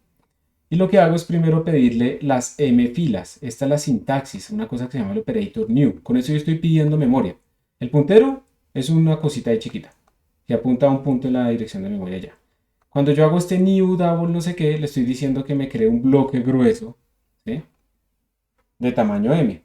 Y luego para cada una de estas filas las tengo que recorrer para pedirle la memoria con sus columnas. Una matriz es un arreglo de filas donde cada fila tiene sus columnas. Esto es bueno, ¿en qué sentido? En que esto al utilizar el operator new está en el heap, entonces es grande. Pero ¿qué es malo? Que tengo que manejar yo la memoria, yo tengo que pedir la memoria, y esto no lo hemos hecho, los vectors se encargan de hacer toda esta vaina por debajo. Tengo que yo liberar la memoria que aquí no está, de hecho la voy a colocar de una vez, porque eso es una mala práctica. Digamos que aquí después uno hace cosas y luego uno utiliza el operator delete de A. Y no es tan sencillo, les voy a mostrar aquí. Después yo tengo que liberar cada una de estas memorias. Entonces tengo que hacer delete, o sea, libero estas columnas de esta fila y luego le hago el delete a ese puntero. Y después, idealmente, uno tiene que declarar ese puntero un puntero nulo. O sea, esta vaina, esto tiene muchos detalles para que uno programe bien. Por eso es que mucha gente que aprende a programar en C++ o algo así y utiliza punteros, termina haciendo programas malos, programas que se dañan, programas que tienen fallas y le echan la culpa al lenguaje y la culpa es de uno realmente, ¿sí? Esto si uno lo sabe utilizar le da una potencia gigantesca para manipular la memoria, pero lo chévere es que las abstracciones de C++ en los nuevos estándares en el fondo hacen esto mismo, pero el compilador es el que programa por nosotros, no nosotros. Entonces no sufrimos con los punteros. Pues bueno, entonces esta es la otra manera. Otra manera de hacerlo es un arreglo de arreglos, un array de arrays. Entonces miren, tengo un array, pero lo que tiene adentro es otro array. Y ese array interno pues tiene este tipo de datos. Y entonces miren que lo que estoy haciendo es para el array de afuera, él tiene un tamaño m, y para el array de adentro tiene un tamaño n. Vea esa sintaxis, ¿sí o no? Pero esa es la forma. Desventaja de esto que está en el stack. Recuerden que los arrays, stdarrays, están en el stack. O también puedo hacer algo análogo que sería un vector de vector. Entonces, un vector que contiene vectores de double, y tengo que hacer algo análogo a lo que tengo aquí arriba. Le hago un resize, o sea que él internamente hizo esto, el operator new, y luego por cada una de esas filas recorro y le hago un resize de n. Todo esto se puede hacer, no hay garantía que para arreglos grandes estas cosas sean contiguas en memoria. Cuando son pequeños yo hice la prueba y sí salen contiguos, pero es que cuando ustedes estén, por ejemplo, aquí pidiendo esta memoria, puede ser que están pidiendo tanta memoria que al mismo tiempo otro proceso en su computador pidió otra memoria. Entonces la primera fila, por ejemplo, puede ser que les pase algo así. La primera fila les quedó acá, la segunda fila les quedó acá, Mientras estaba pidiendo la tercera fila, otro proceso pidió memoria para otra cosa, entonces el otro proceso se quedó con esto. Y luego viene la tercera fila de nuestro arreglo, entonces no necesariamente quedan contiguas en memoria. ¿Sí? Y pues ya sabemos que idealmente deberíamos poder garantizarlo y eso no está garantizado. En la mayoría de los casos pasa para matrices pequeñas, pero no siempre. Y por eso es que ahora viene un truco. Y el truco es, y ustedes si se han dado cuenta casi no hemos programado, el truco es, ¿será que yo puedo tener un arreglo unidimensional e interpretarlo como si fuera un arreglo bidimensional? O sea, básicamente es devolvernos, miren. ¿Será que yo puedo hacer más bien un arreglo así, como lo que tengo acá? ¿Sí? Y yo, sabiendo el número de filas y columnas, ¿será que yo puedo realmente devolverme a esta representación? ¿Será que eso se puede hacer? Y pues tiene que poderse hacer porque pues el computador lo hace. Entonces la jugada de esta es cómo hacemos para poder ver un arreglo unidimensional como un arreglo bidimensional. ¿Sí? Ese es como nuestro reto en este momento. Vamos a pausar 2 minuticos para que descansen y podamos ponernos a discutir y hacer los dibujitos acá y entender eso. ¿Está bien? ¿Están de acuerdo? Aquí dice Juan Pablo. Listo, profe. Listo. ¿Se hereda o no? Una matriz en este array va a heredar las ventajas e igual con el vector.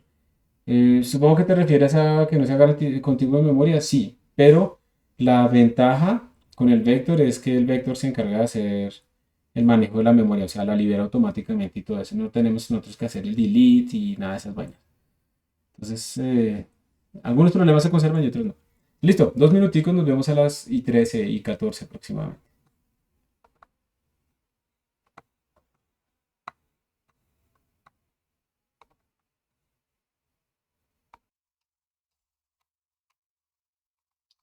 ¿Listo? ¿Están por ahí? ¿Me escuchan? Sí, profe. Invocando estudiantes. Listo, gracias. Entonces, nuestra tarea en este momento es tratar de descubrir cómo es que hace el computador para coger esta cosa bidimensional y convertirla en un arreglo unidimensional. O al revés, si yo estoy en un arreglo unidimensional, ¿cómo lo podría reinterpretar en un arreglo bidimensional? Vamos a tomar este mismo ejemplo, vamos a tratar de descomponerlo todo acá. Entonces, miren, esta es una matriz que tiene m igual a 3 filas y n igual a 3 columnas. ¿Ok? Vamos bien hasta acá. No hay problema, 3 por 3, listo. Yo también puedo decir que este arreglo unidimensional, pues en total, digamos el tamaño total, vamos a llamarlo S, pues va a ser 9. Este es el número de elementos totales que tengo.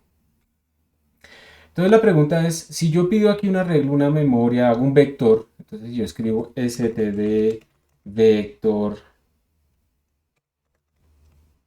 voy a correrlo un poquito más para atrás. Si yo le pongo aquí std vector double vec o v y le pongo un 9, pues en principio esto que tengo acá, este arreglo unidimensional, pues podría representar esta matriz.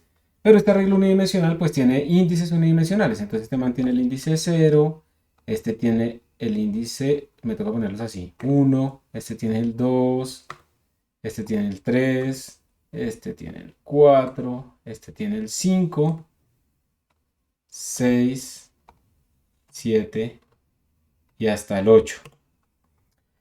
Entonces la pregunta es, ¿existe alguna manera, por ejemplo, de partir de este índice unidimensional y obtener los dos índices bidimensionales? ¿O al revés? ¿Existe alguna manera de tener los dos índices bidimensionales y producir el índice unidimensional? La respuesta está más abajito, pero quisiera que ustedes lo pensaran un momento, teniendo en cuenta que qué es lo que tienen. Pensemos, por ejemplo, si yo quiero, a partir de los índices bidimensionales, producir el índice unidimensional. Ese es mi problema. Partimos de 2D a 1D. ¿Listo? Eso es lo que tenemos que hacer ahorita. ¿Y ustedes qué conocen? Ustedes saben que la matriz tiene m filas y n columnas. Piénsenlo un momento, a ver qué se les ocurre. ¿Cuál sería el mapeo? De nuevo les digo, yo quiero una función que recibe el i y el j y me da, lo voy a llamar el id 1D, o sea, el id, el índice unidimensional. Por ejemplo, si yo la llamo a esta función, si le escribo f0,1, me tiene que dar 1. Si le pongo f de 1,2, me tiene que dar 5. ¿Sí queda claro qué es lo que quiero? No, profe, la verdad no lo entiendo muy bien. Bien Porque, pues, digamos, ajá. con el for y se puede agregar como un contador para que, pues, digamos, apenas se rebase como el número de columnas o de filas, se genere el otro índice. Vas bien, es por ahí, o sea, ese es el punto. Yo tengo un número de filas, un número de columnas, parece que hay algo especial cuando cambia el número de columnas, ¿cierto? Y eso es lo que tienes que ver, o sea, este i y este j, ¿cuál es el que está afectado? Yo lo que quiero es que me digan esa función, ¿cómo sería? Si es 5 por i más j, ¿sí? Obviamente esa no es, ¿no? ¿Y por qué 5, no? Entonces podríamos decir, no, de pronto es m o de pronto es n por i más j. O sea, ¿de qué manera yo puedo generar una expresión que cuando yo le pongo estas variables, por ejemplo el 0, 1, ¿y por qué dije 0, 1? Porque es esta de acá. Cuando yo le ponga 0, 1 me dé 1. Cuando yo le ponga 1, 2 me dé 5. Cuando le ponga 2, 1 me dé 7. ¿Sí? ¿Cuál sería esta expresión que yo puedo poner acá? Entonces dice John Alejandro Hernández dice que multiplique por i y sume j. ¿Pero a quién multiplico por i? O sea, dices que lo ponga n por i más j. Sí, John. Sí, listo. Vamos a ver. ¿Y por qué n y por qué no m? Pues miren una cosa. Uno aquí se está fijando que efectivamente el número de columnas es como lo importante porque precisamente cuando se acaban las columnas debo pasar a la siguiente fila. Entonces si yo tuviera más columnas eso pasaría más adelante. Entonces por eso se utiliza la n y no la m. El problema es que este ejemplo es cuadrado, pero tenemos que tener clara esa distinción. Y entonces vamos a ver si es verdad. Esto sería 3 por 0, porque en este problema i vale 0, más 1. Y esto me daría 1. Funcionó. Muy bien. Esto daría 3 por 1 más 2. Y me da 5. Funcionó. Y la verdad es que esta es la razón. Esta es la forma correcta. O sea, yo puedo pasar, si lo veo así, si lo veo como id unidimensional igual a una función de i, j, puedo pasar de dos dimensiones a una dimensión. ¿Esto qué significa, chicos? Miren, básicamente lo que significa es que en las matrices que vamos a hacer nosotros ahorita, en vez de escribir A de I, J, que es la notación típica que uno utiliza, realmente lo que vamos a hacer es escribir lo siguiente. A de I por N más J. Simplemente es eso, ya, digamos, ese es el secreto. Esto es lo que hemos estado, esto es lo que quería mostrar. Sino que quería mostrarles exactamente de dónde sale. Terminamos hablando de la memoria caché y todo eso. Pero pues al final es esto. En vez de utilizar dos índices, utilizamos solamente uno. En vez de escribir i, j o i corchete, j corchete, escribimos i por n más j. Y es lo mismo. Pero ahora estamos utilizando un arreglo unidimensional para representar o lo estamos viendo en nuestra mente como un arreglo bidimensional. Fíjense, a ver, prueben otros casos a ver si sí funciona o no funciona lo que nos dijo John.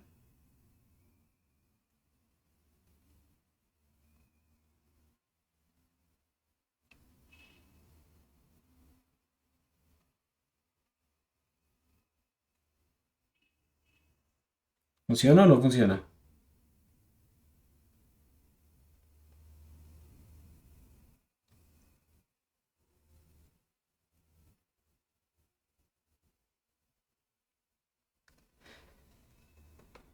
Entonces, Paul, como tú dijiste que no lo habías entendido lo que estaba tratando de buscar, Sí, profe. Cuéntame en este momento, ¿qué entendiste? O sea, de pronto no entendiste todo, pero ¿qué entendiste hasta este momento? De esta parte que No, estamos sí, hablando. es que estoy tratando como de aquí de asimilar la fórmula. O sea, sí entiendo que sí funciona, sí entiendo que como que haya el espacio en donde se encuentra digamos, el índice dimensional. Y pues estaba tratando de hacer otro ejemplo.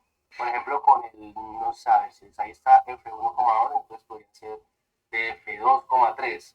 Ajá. Entonces multiplicaría, esa es la parte donde no entiendo. Ah, bueno, n es igual a 3 y había dicho que y es igual a 1, o sea, me daría 3 por 2 y me 6. daría 6. Y luego le sumaría la j que es otros 2, me Eh, daría 8. exacto. Y bueno, y ahí tengo el 8 que será aquí el número amarillo, pero El 8 es el eh, último, el 8 es el último elemento de tu arreglo unidimensional. ¿Te acuerdas que declaramos un vector de tamaño 9? Entonces su índice empieza en 0 y termina en 8.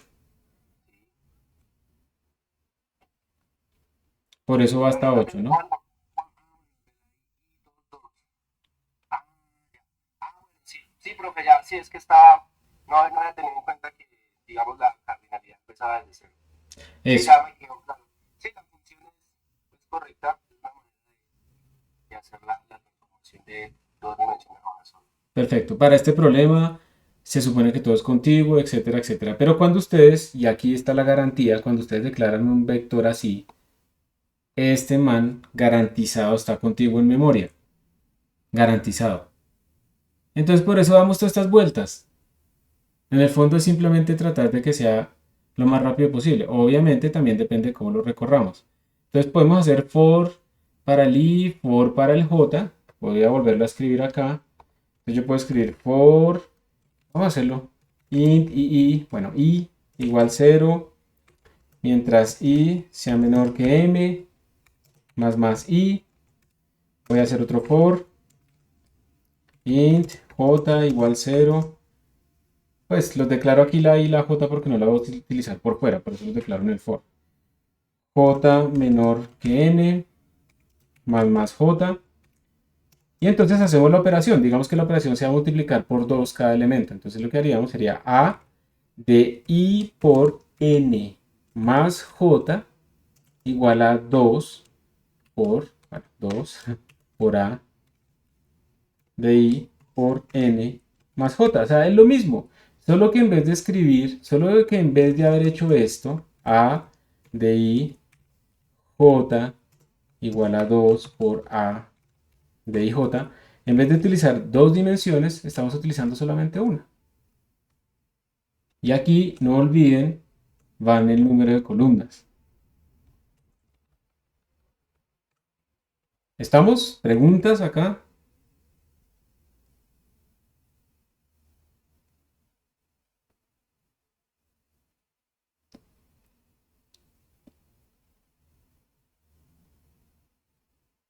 Bueno, un último detalle también puede ser que si yo tengo el ID, ¿será que la pregunta es, yo puedo extraer del ID, ¿será que yo puedo extraer el I y el J? O sea, los índices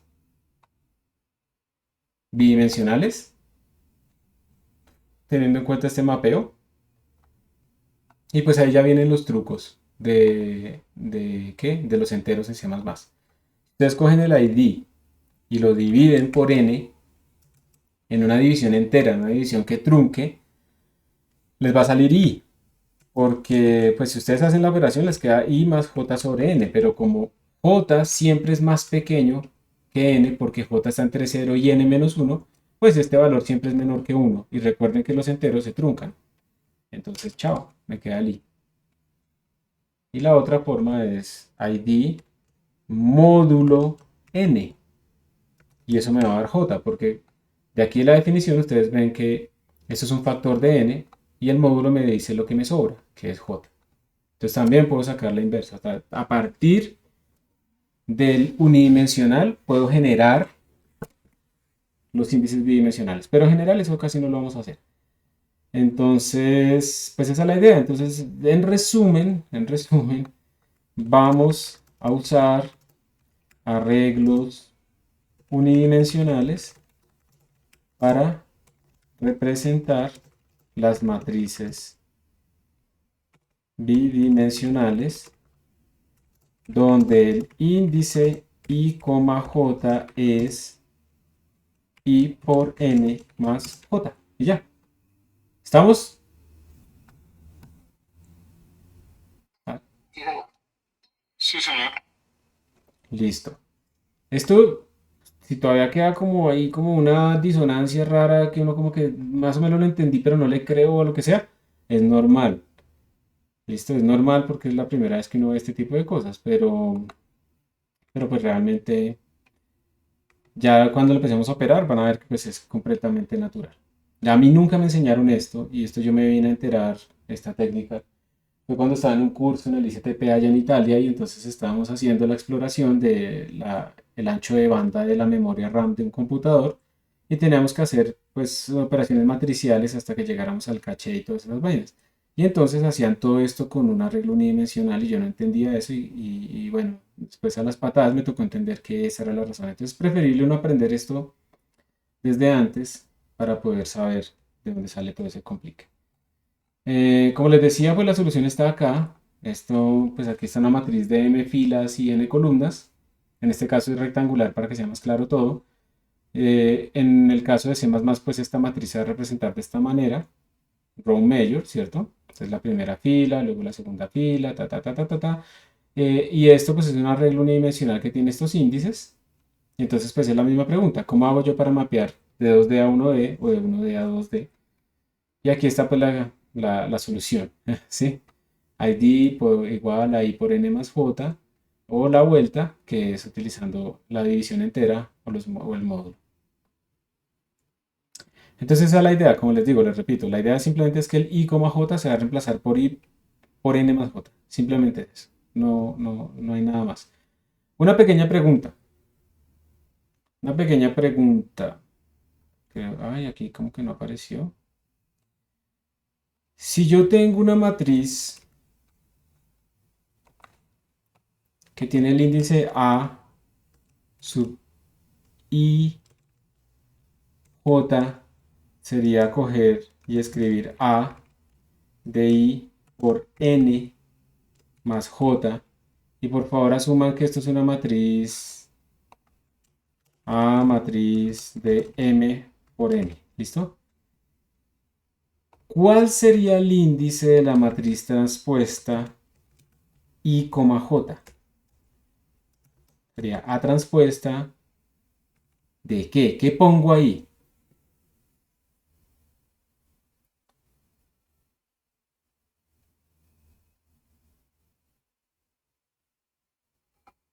Pues es como intercambiar el N por la M y la M por la N, porque igual pues Muy es bien. cuadrada y no es sino una respuesta.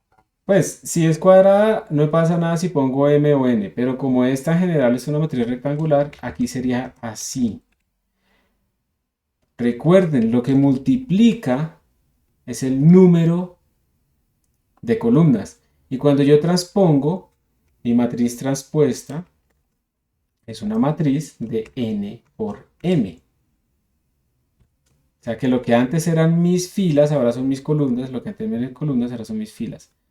Eso es el detallito que hay que tener en cuenta. Ojo, cuando transpongan, tienen que tener cuidado con quién multiplica. Siempre es el número de columnas.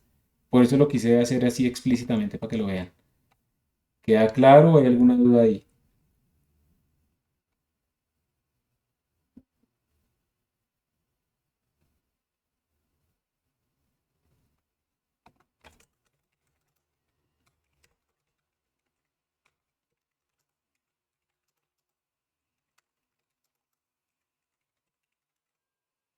¿Sí o no?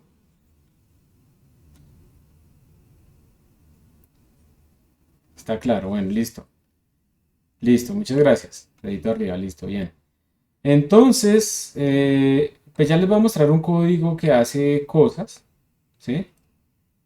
Por ejemplo, para transponer una matriz. Hay una manita levantada, creo. No, profe, por error. Ah, listo, tranquilo. Gracias. Este es un código que hace unas cosas con la matriz, pero utilizando la matriz, digamos, escrita de forma de un arreglo unidimensional visto. Esto es un modelo que nosotros hacemos en la cabeza. Está visto como un arreglo bidimensional. Y luego, pues ya realmente aquí lo que se viene es que empecemos a hacer nosotros ejercicios y ejercicios y ejercicios para poder manejar eso. Aquí hay muchos ejercicios, eh, como por ejemplo acá, bueno, aquí dice este ejercicio, calcular la traza de una matriz. Entonces, si no saben qué es la traza, van y le preguntan a Wikipedia o a ChatGPT o a Paint, bueno, lo que sea. Básicamente sumar los elementos de la diagonal. Entonces, ¿cómo recorremos los elementos de la diagonal para calcular la traza? Pero como este es un ejercicio que, digamos, no sabemos qué matriz es, entonces lo que vamos es crear también un generador aleatorio que nos llene la matriz con ese generador aleatorio. Y ya. Hay uno que es llenar una matriz como la matriz de Hilbert. Esta es una matriz muy especial que aparece en muchos contextos para verificar estabilidad de algoritmos y que nosotros también utilizaremos. Normalmente salen algunos exámenes de los que yo les hago. Aquí se está utilizando el operator new, pero prefiero que lo hagamos con vectors todo. Implementar multiplicación matriz con matriz. Implementar multiplicación de una matriz con su transpuesta. Hay unas matrices especiales en donde la transpuesta es la inversa. Creo que se llaman ortogonales, me parece. No me acuerdo.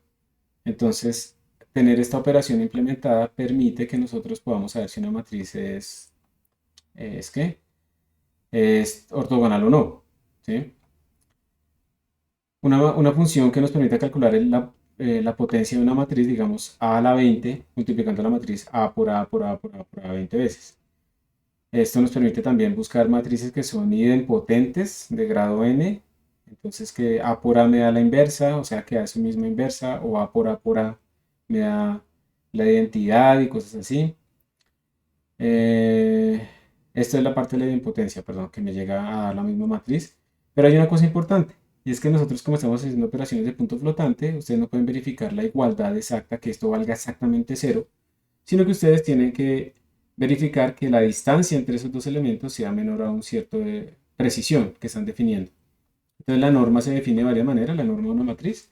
Aquí, por ejemplo, se verifica que elemento a elemento se cumpla la norma. Verificar si dos matrices son la inversa de la otra. Entonces se tiene que verificar A por B casi igual a I y B por A casi igual a I. Verificar si dos matrices conmutan. Entonces A por B menos B por A tiene que ser también menor que cierta precisión para que conmuten. Eso debería ser cero, pero no en el computador no podemos hacer eso. Si es ortogonal, entonces A por la A transpuesta debe ser menos la identidad, debe ser muy menor a una precisión. Aquí son matrices con números complejos, entonces esto es autoadjunta. Y entonces toca llenarla con números complejos del encabezado complex. Escribir una función que reciba los tres componentes de un vector y guarde las matrices de vector de Pauli asociadas. Entonces aquí están definidas, casi de Paul. Extender la matriz para utilizar números complejos y verificar las leyes de conmutación de esas matrices. Escribir la matriz de Vandermonde. Bueno, o sea, hay muchos ejercicios con matrices como para practicar. Y este final es como para empezar a ver cómo crece el tiempo. Entonces vamos a utilizar una librería que se llama Crono, que nos va a permitir medir tiempos en que se demora algo haciendo ciertas cosas. Y por ejemplo, vamos a pedirle que aquí arranque un contador, hagamos una multiplicación de matrices y luego termine el contador. Este programa lo que va a hacer es imprimirnos a nosotros cuánto tiempo duró esta operación. Y lo que vamos a hacer es empezarlo a correr muchas veces para que nos diga en función del tamaño cuánto tiempo se está tomando nuestro código. Y vamos a hacer la gráfica y vamos a ver que estas operaciones crecen de una manera importante, como n al cuadrado o n al cubo, depende de la operación que estemos haciendo. Y luego lo vamos a comparar con las librerías numéricas. Entonces eso es lo que nos espera. Entonces expliquemos este pequeño código que está acá, que está transponiendo una matriz. ¿Sí? Lo voy a poner en el repositorio de una vez antes de que se me olvide. ¿Y esto en dónde está? Acá debe estar.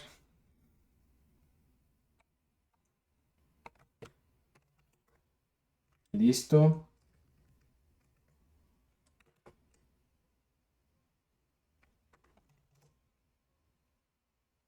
Voy a mirar si es este mismo, matrix 2D 1D. Listo, si es el mismo.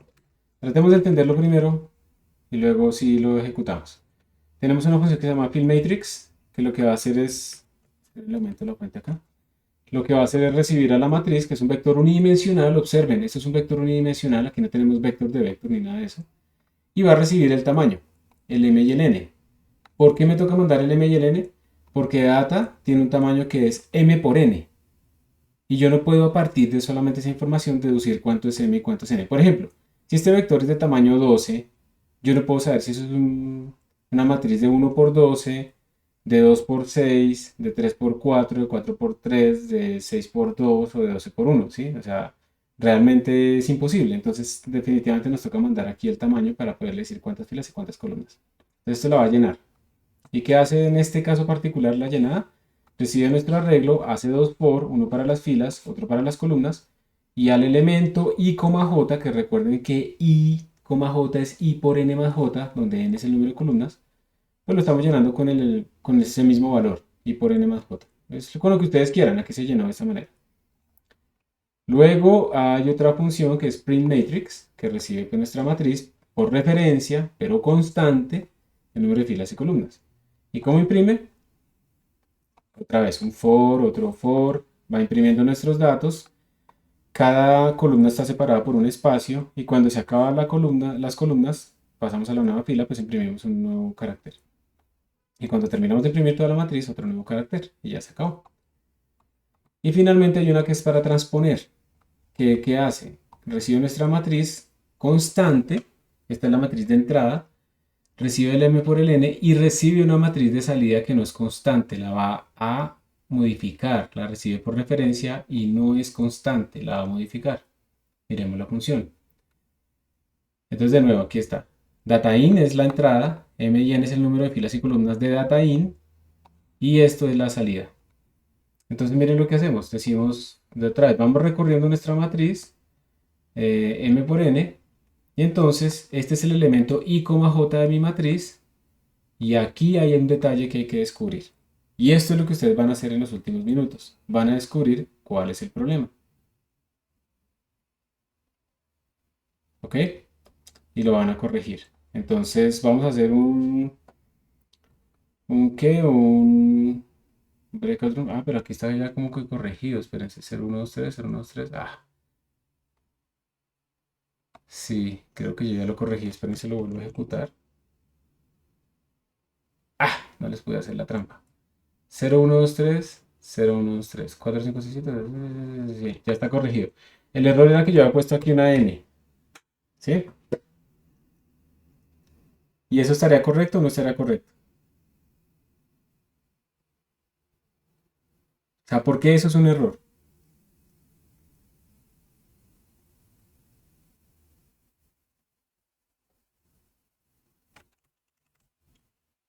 Porque es que ese JJ es como el índice, no eso, aunque bueno, que sí, pero igual es la fórmula que estábamos ahorita usando.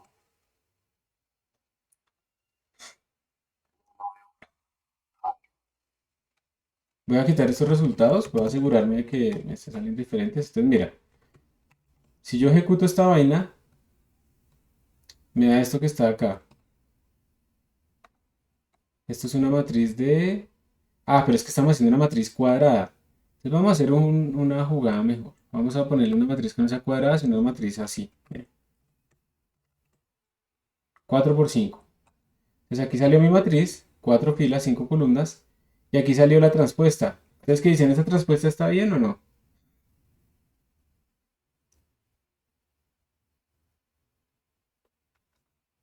Tiene 5 por 4, listo. Pero miren que los números están como mal, ¿cierto? Miren, de hecho, esta vaina quedó Sí, como... totalmente desorganizado. Miren, 0, 1, 2, 3, 4. Miren dónde está 0, 1, 2, 3. Luego un montón de ceros. El 4 se desapareció. Y si yo le pongo aquí la M, ya me dio bien. O sea que miren que el efecto es brutal, ¿no? Imagínense uno en un examen con esta vaina así. Uno dice, sí, la transpuesta tiene los índices invertidos. Entonces, por esa razón, no ponemos I, J, sino ponemos J, I. Eso está bien. Pero se nos olvidó cambiar esta parte. Ahora este man tiene que ir por M. Y ahí sí nos da bien. Pero uno de pronto se empieza a volver loco, ¿no? Entonces en un examen es típico que uno empieza a hacer esto, esto. Vamos a ver esto que nos da. Peor aún, JJ. Y eso es lo que uno hace, ¿no? Cuando está desesperado, uno se pone es a tratar de ver qué cambio a ver si me da, a ver si de alguna manera le pego. Y no funciona, ¿eh? No funciona. Entonces toca pensar, primero que todo, los índices de la matriz transpuesta son J, I, pero además este mantiene aquí multiplicado por esto así. Y todavía no me da. ¿Qué error tengo? ¿Qué faltó?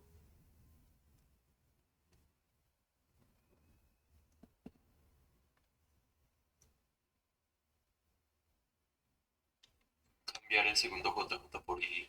Muy bien. Y ahora sí salió. Entonces lo vamos a dejar para la posteridad con los errores. I por M más JJ.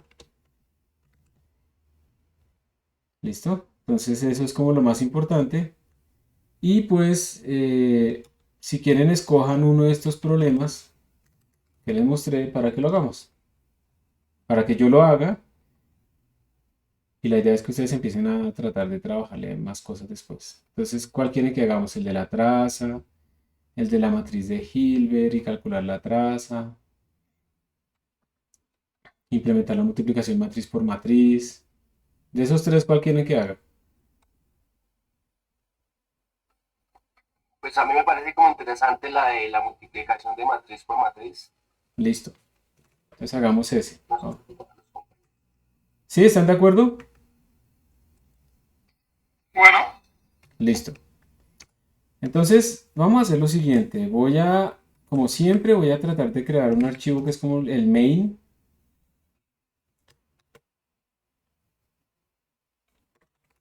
Este se va a llamar main matmul.cpp. Y voy a tratar de empezar como a poner, bueno, vamos a hacerlo acá y después lo vamos a dividir en archivos. Vamos a hacerlo todo acá por ahora. Entonces, tan, tan, tan, tan, tan, tan, tan. Y yo normalmente por cuál función es que empiezo. ¿Empiezo a escribir de una vez la función de multiplicación o cuál función es la primera que yo hago? La principal, el main. Me inserto, entonces tan. Entonces vamos a ponerla así de la forma que la conocemos. Esto es como para poder controlar aquí los tamaños. Podríamos tratar de leer de la línea de comandos el M y el N. ¿Sí? Eso es lo que Sí, podemos tratar de hacer. Pero por ahora, para que nos rinda, pues los voy a poner acá directamente, pero a futuro los vamos a poner nosotros. M igual, uy, este man dice que 1.000.000. Le vamos a poner 3. Const int n igual 4, listo. Pero entonces podemos dejar aquí una nota. To do. Later read this from the command line. Listo. Lo segundo es que tendríamos que declarar nuestra matriz, ¿sí? Pedir el tamaño. Entonces lo que vamos a hacer, miren que aquí, uy, miren, si les hacen caso ustedes a ChatGPT o a Copilot, miren lo que más les está poniendo, les está colocando acá. ¿Qué es esto?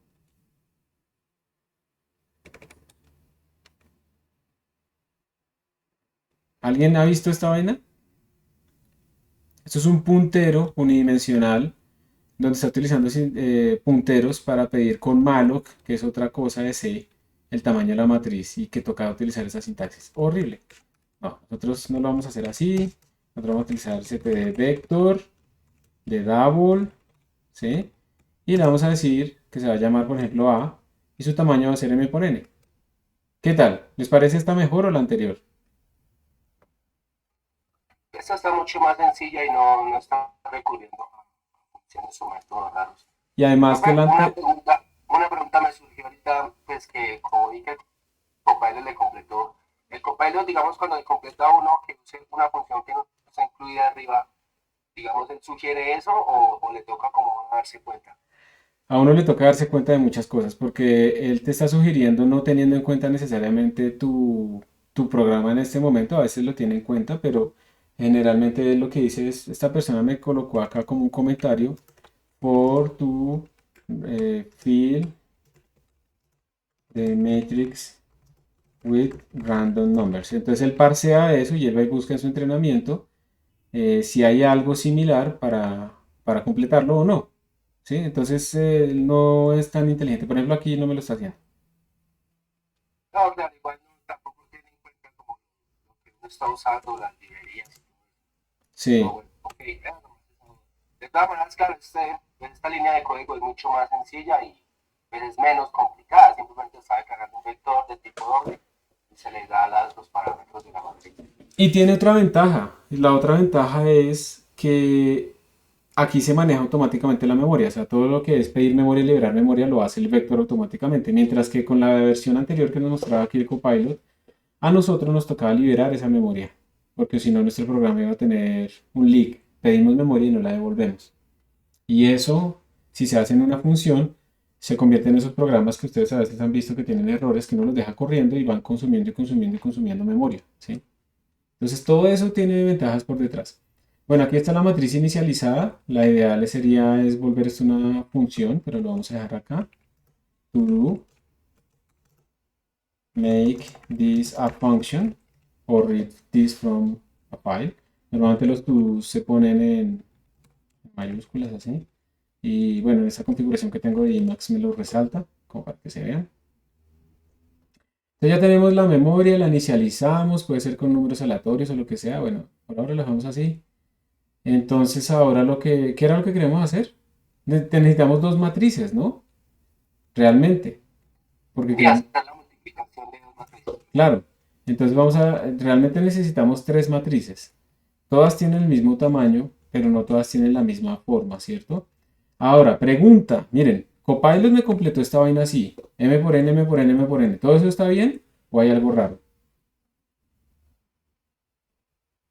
Si yo tengo una matriz de m por n, la debo multiplicar por una matriz de n por m. Entonces, bueno, esto digamos da igual. Pero cuando yo multiplique a por b, ¿qué dimensiones va a tener c, que es el resultado? ¿M por n?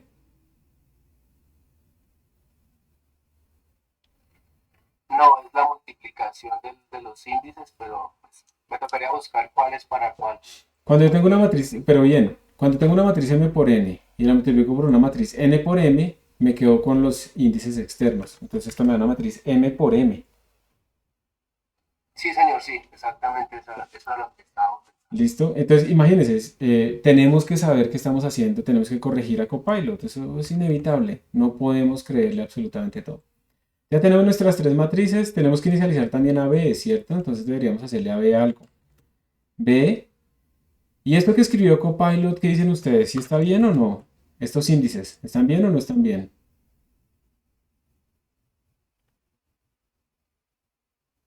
¿Por qué le puso M y no le puso N?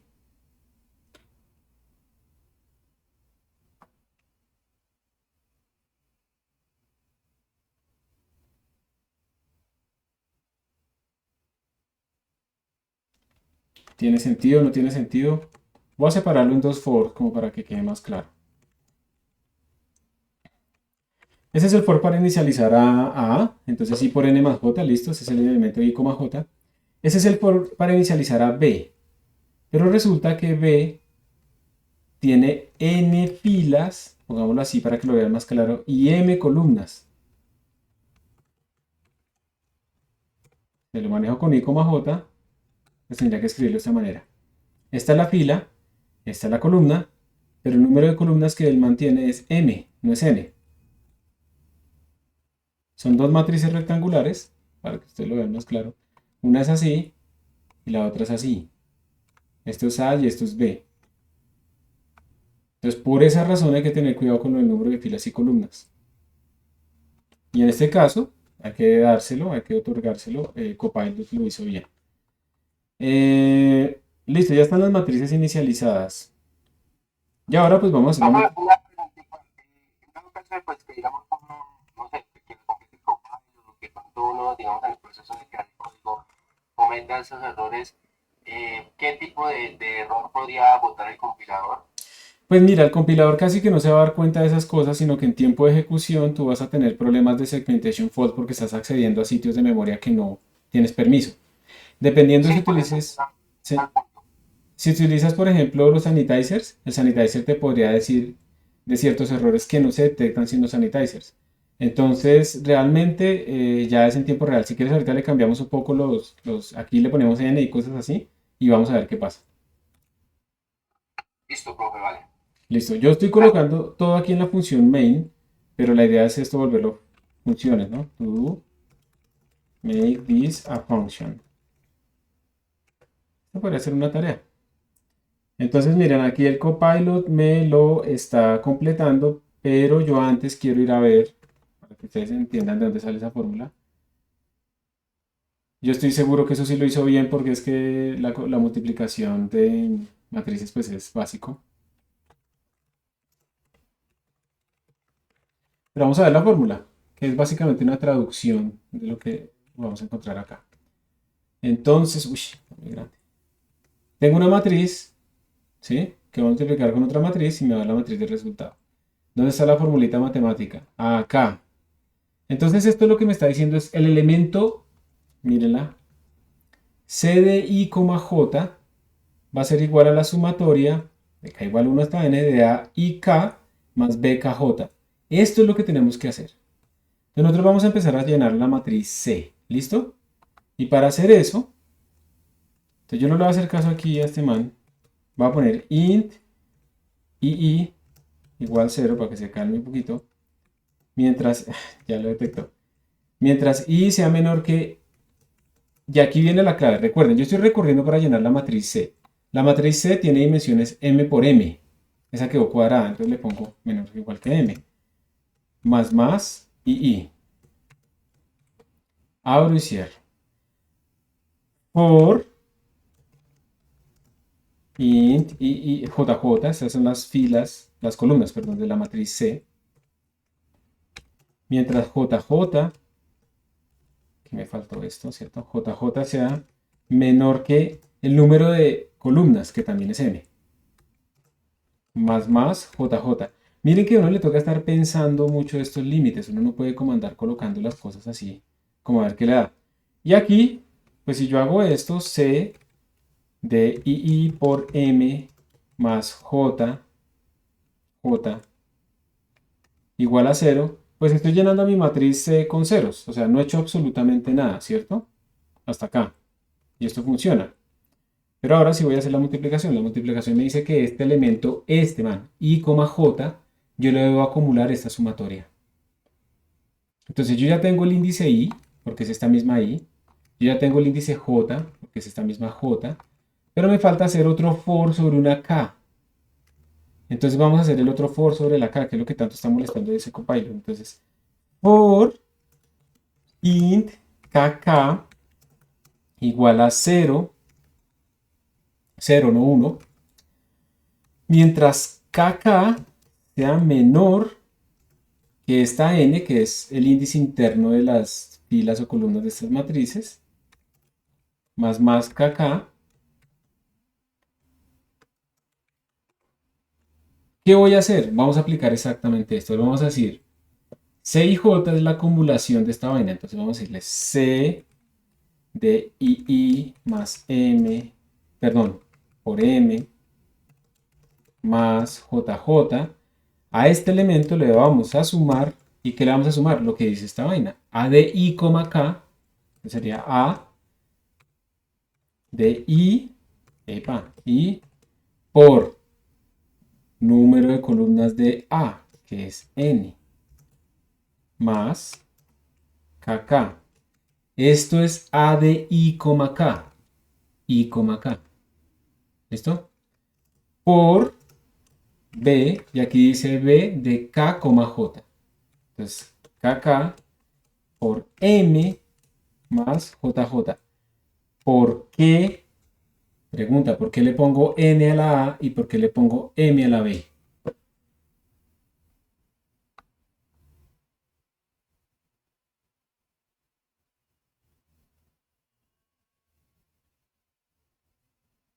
¿Cuál es el número de columnas de A? ¿Cuál es el número de columnas de B?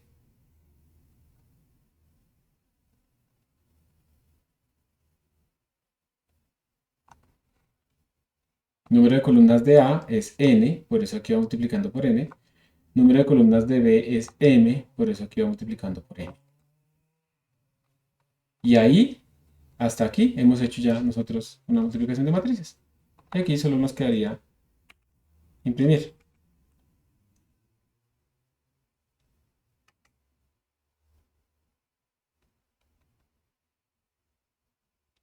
Preguntas aquí en este algoritmo.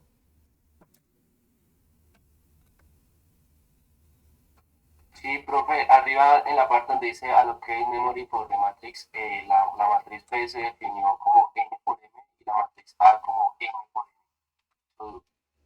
Eso da Pues igual, no me había dado ¿cierto? cuenta que... Sí, da igual, no hay problema. Da igual porque da 12, pero es para que nosotros, que somos los que estamos entendiendo este modelo, recordemos que tiene m filas y n columnas y este mantiene n columnas y m filas, para que tenga sentido multiplicarlas. Yo no puedo multiplicar una matriz m por n con una matriz m por n, cuando no son cuadradas. Listo. Entonces es como una Pero sí, o tista. sea, sigue, o sea, m es constante y vale 3 y n igual a Powers. Pensé que de pronto estaban haciendo números diferentes. No, pero si ves que esto ya es nuestro modelo de interpretación, ¿cierto? Sí, Ok, entonces aquí está. Vamos a ver si funciona. Hicimos harto código ahí en un momentito. Y, nos falta incluir cosas, ¿no? Include, stream, include, vector. ¿Qué más necesitamos? Creo que nada más, ¿no? creo que no, profe, no estamos haciendo ninguna operación matemática rara así Nada. Todo complicada. está hecho desde cero, ¿sí o no? Voy a poner aquí exports known para que esto nos salga en la página web. Y bueno, la vamos a lanzar. Ya nos queda un minuto nomás. Aquí está. Main matmul. ¿Dónde está? Creo que no está. Lo puse mal.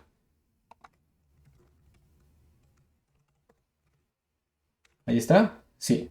Ta. Aquí le vamos a poner main matmul. Uf, tenemos muchos errores. Entonces dice std double error expected punto y coma after yo no sé qué. std, es que aquí está mal. Siempre me falta este de 2 puntos. Ya, era eso. Sí, eran todos los errores que teníamos, pero corregimos el primero y ya con eso se resolvió el resto. Vamos a ejecutarlo y ahí está. Y como sabemos que eso está correcto, pues ya nos toca empezar a mirar cómo son nuestras matrices, imprimirlas y demás, ¿sí?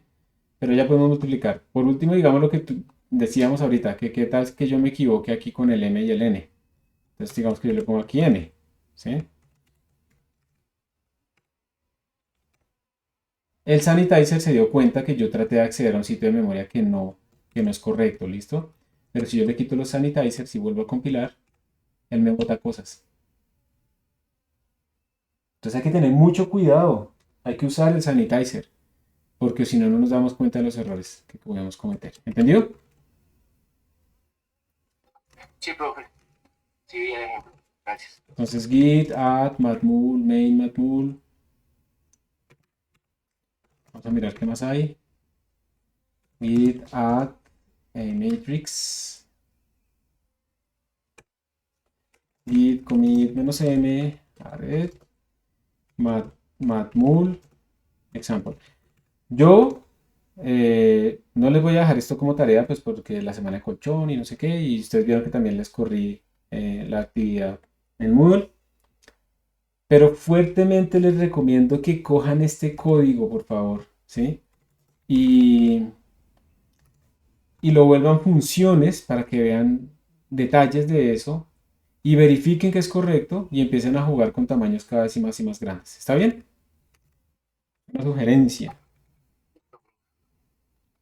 Porque, igual, pues, señor, para poner en práctica la parte de las funciones y eso. sí, y empiecen a tratar de trabajar cositas de estas. Pronto aparecerá un examen parcial que está aplazado desde hace rato. Entonces es mejor empezar a practicar. ¿Ok? Y bueno, gracias por su atención. Me voy para la otra clase que ya voy tarde. Profe, qué pena, Sí. una pregunta. ¿Qué fecha tentativa tienes para el próximo parcial? Estaba pensando para la próxima semana, pero no. Vamos a hacer primero unos ejercicios y ahí ya decidimos si al final de la semana o la siguiente. ¿Listo? Muchas gracias. Una Listo. pregunta, mañana va a haber tutoría, ¿cierto? Sí, todos los días Tenemos están las con el, tutorías.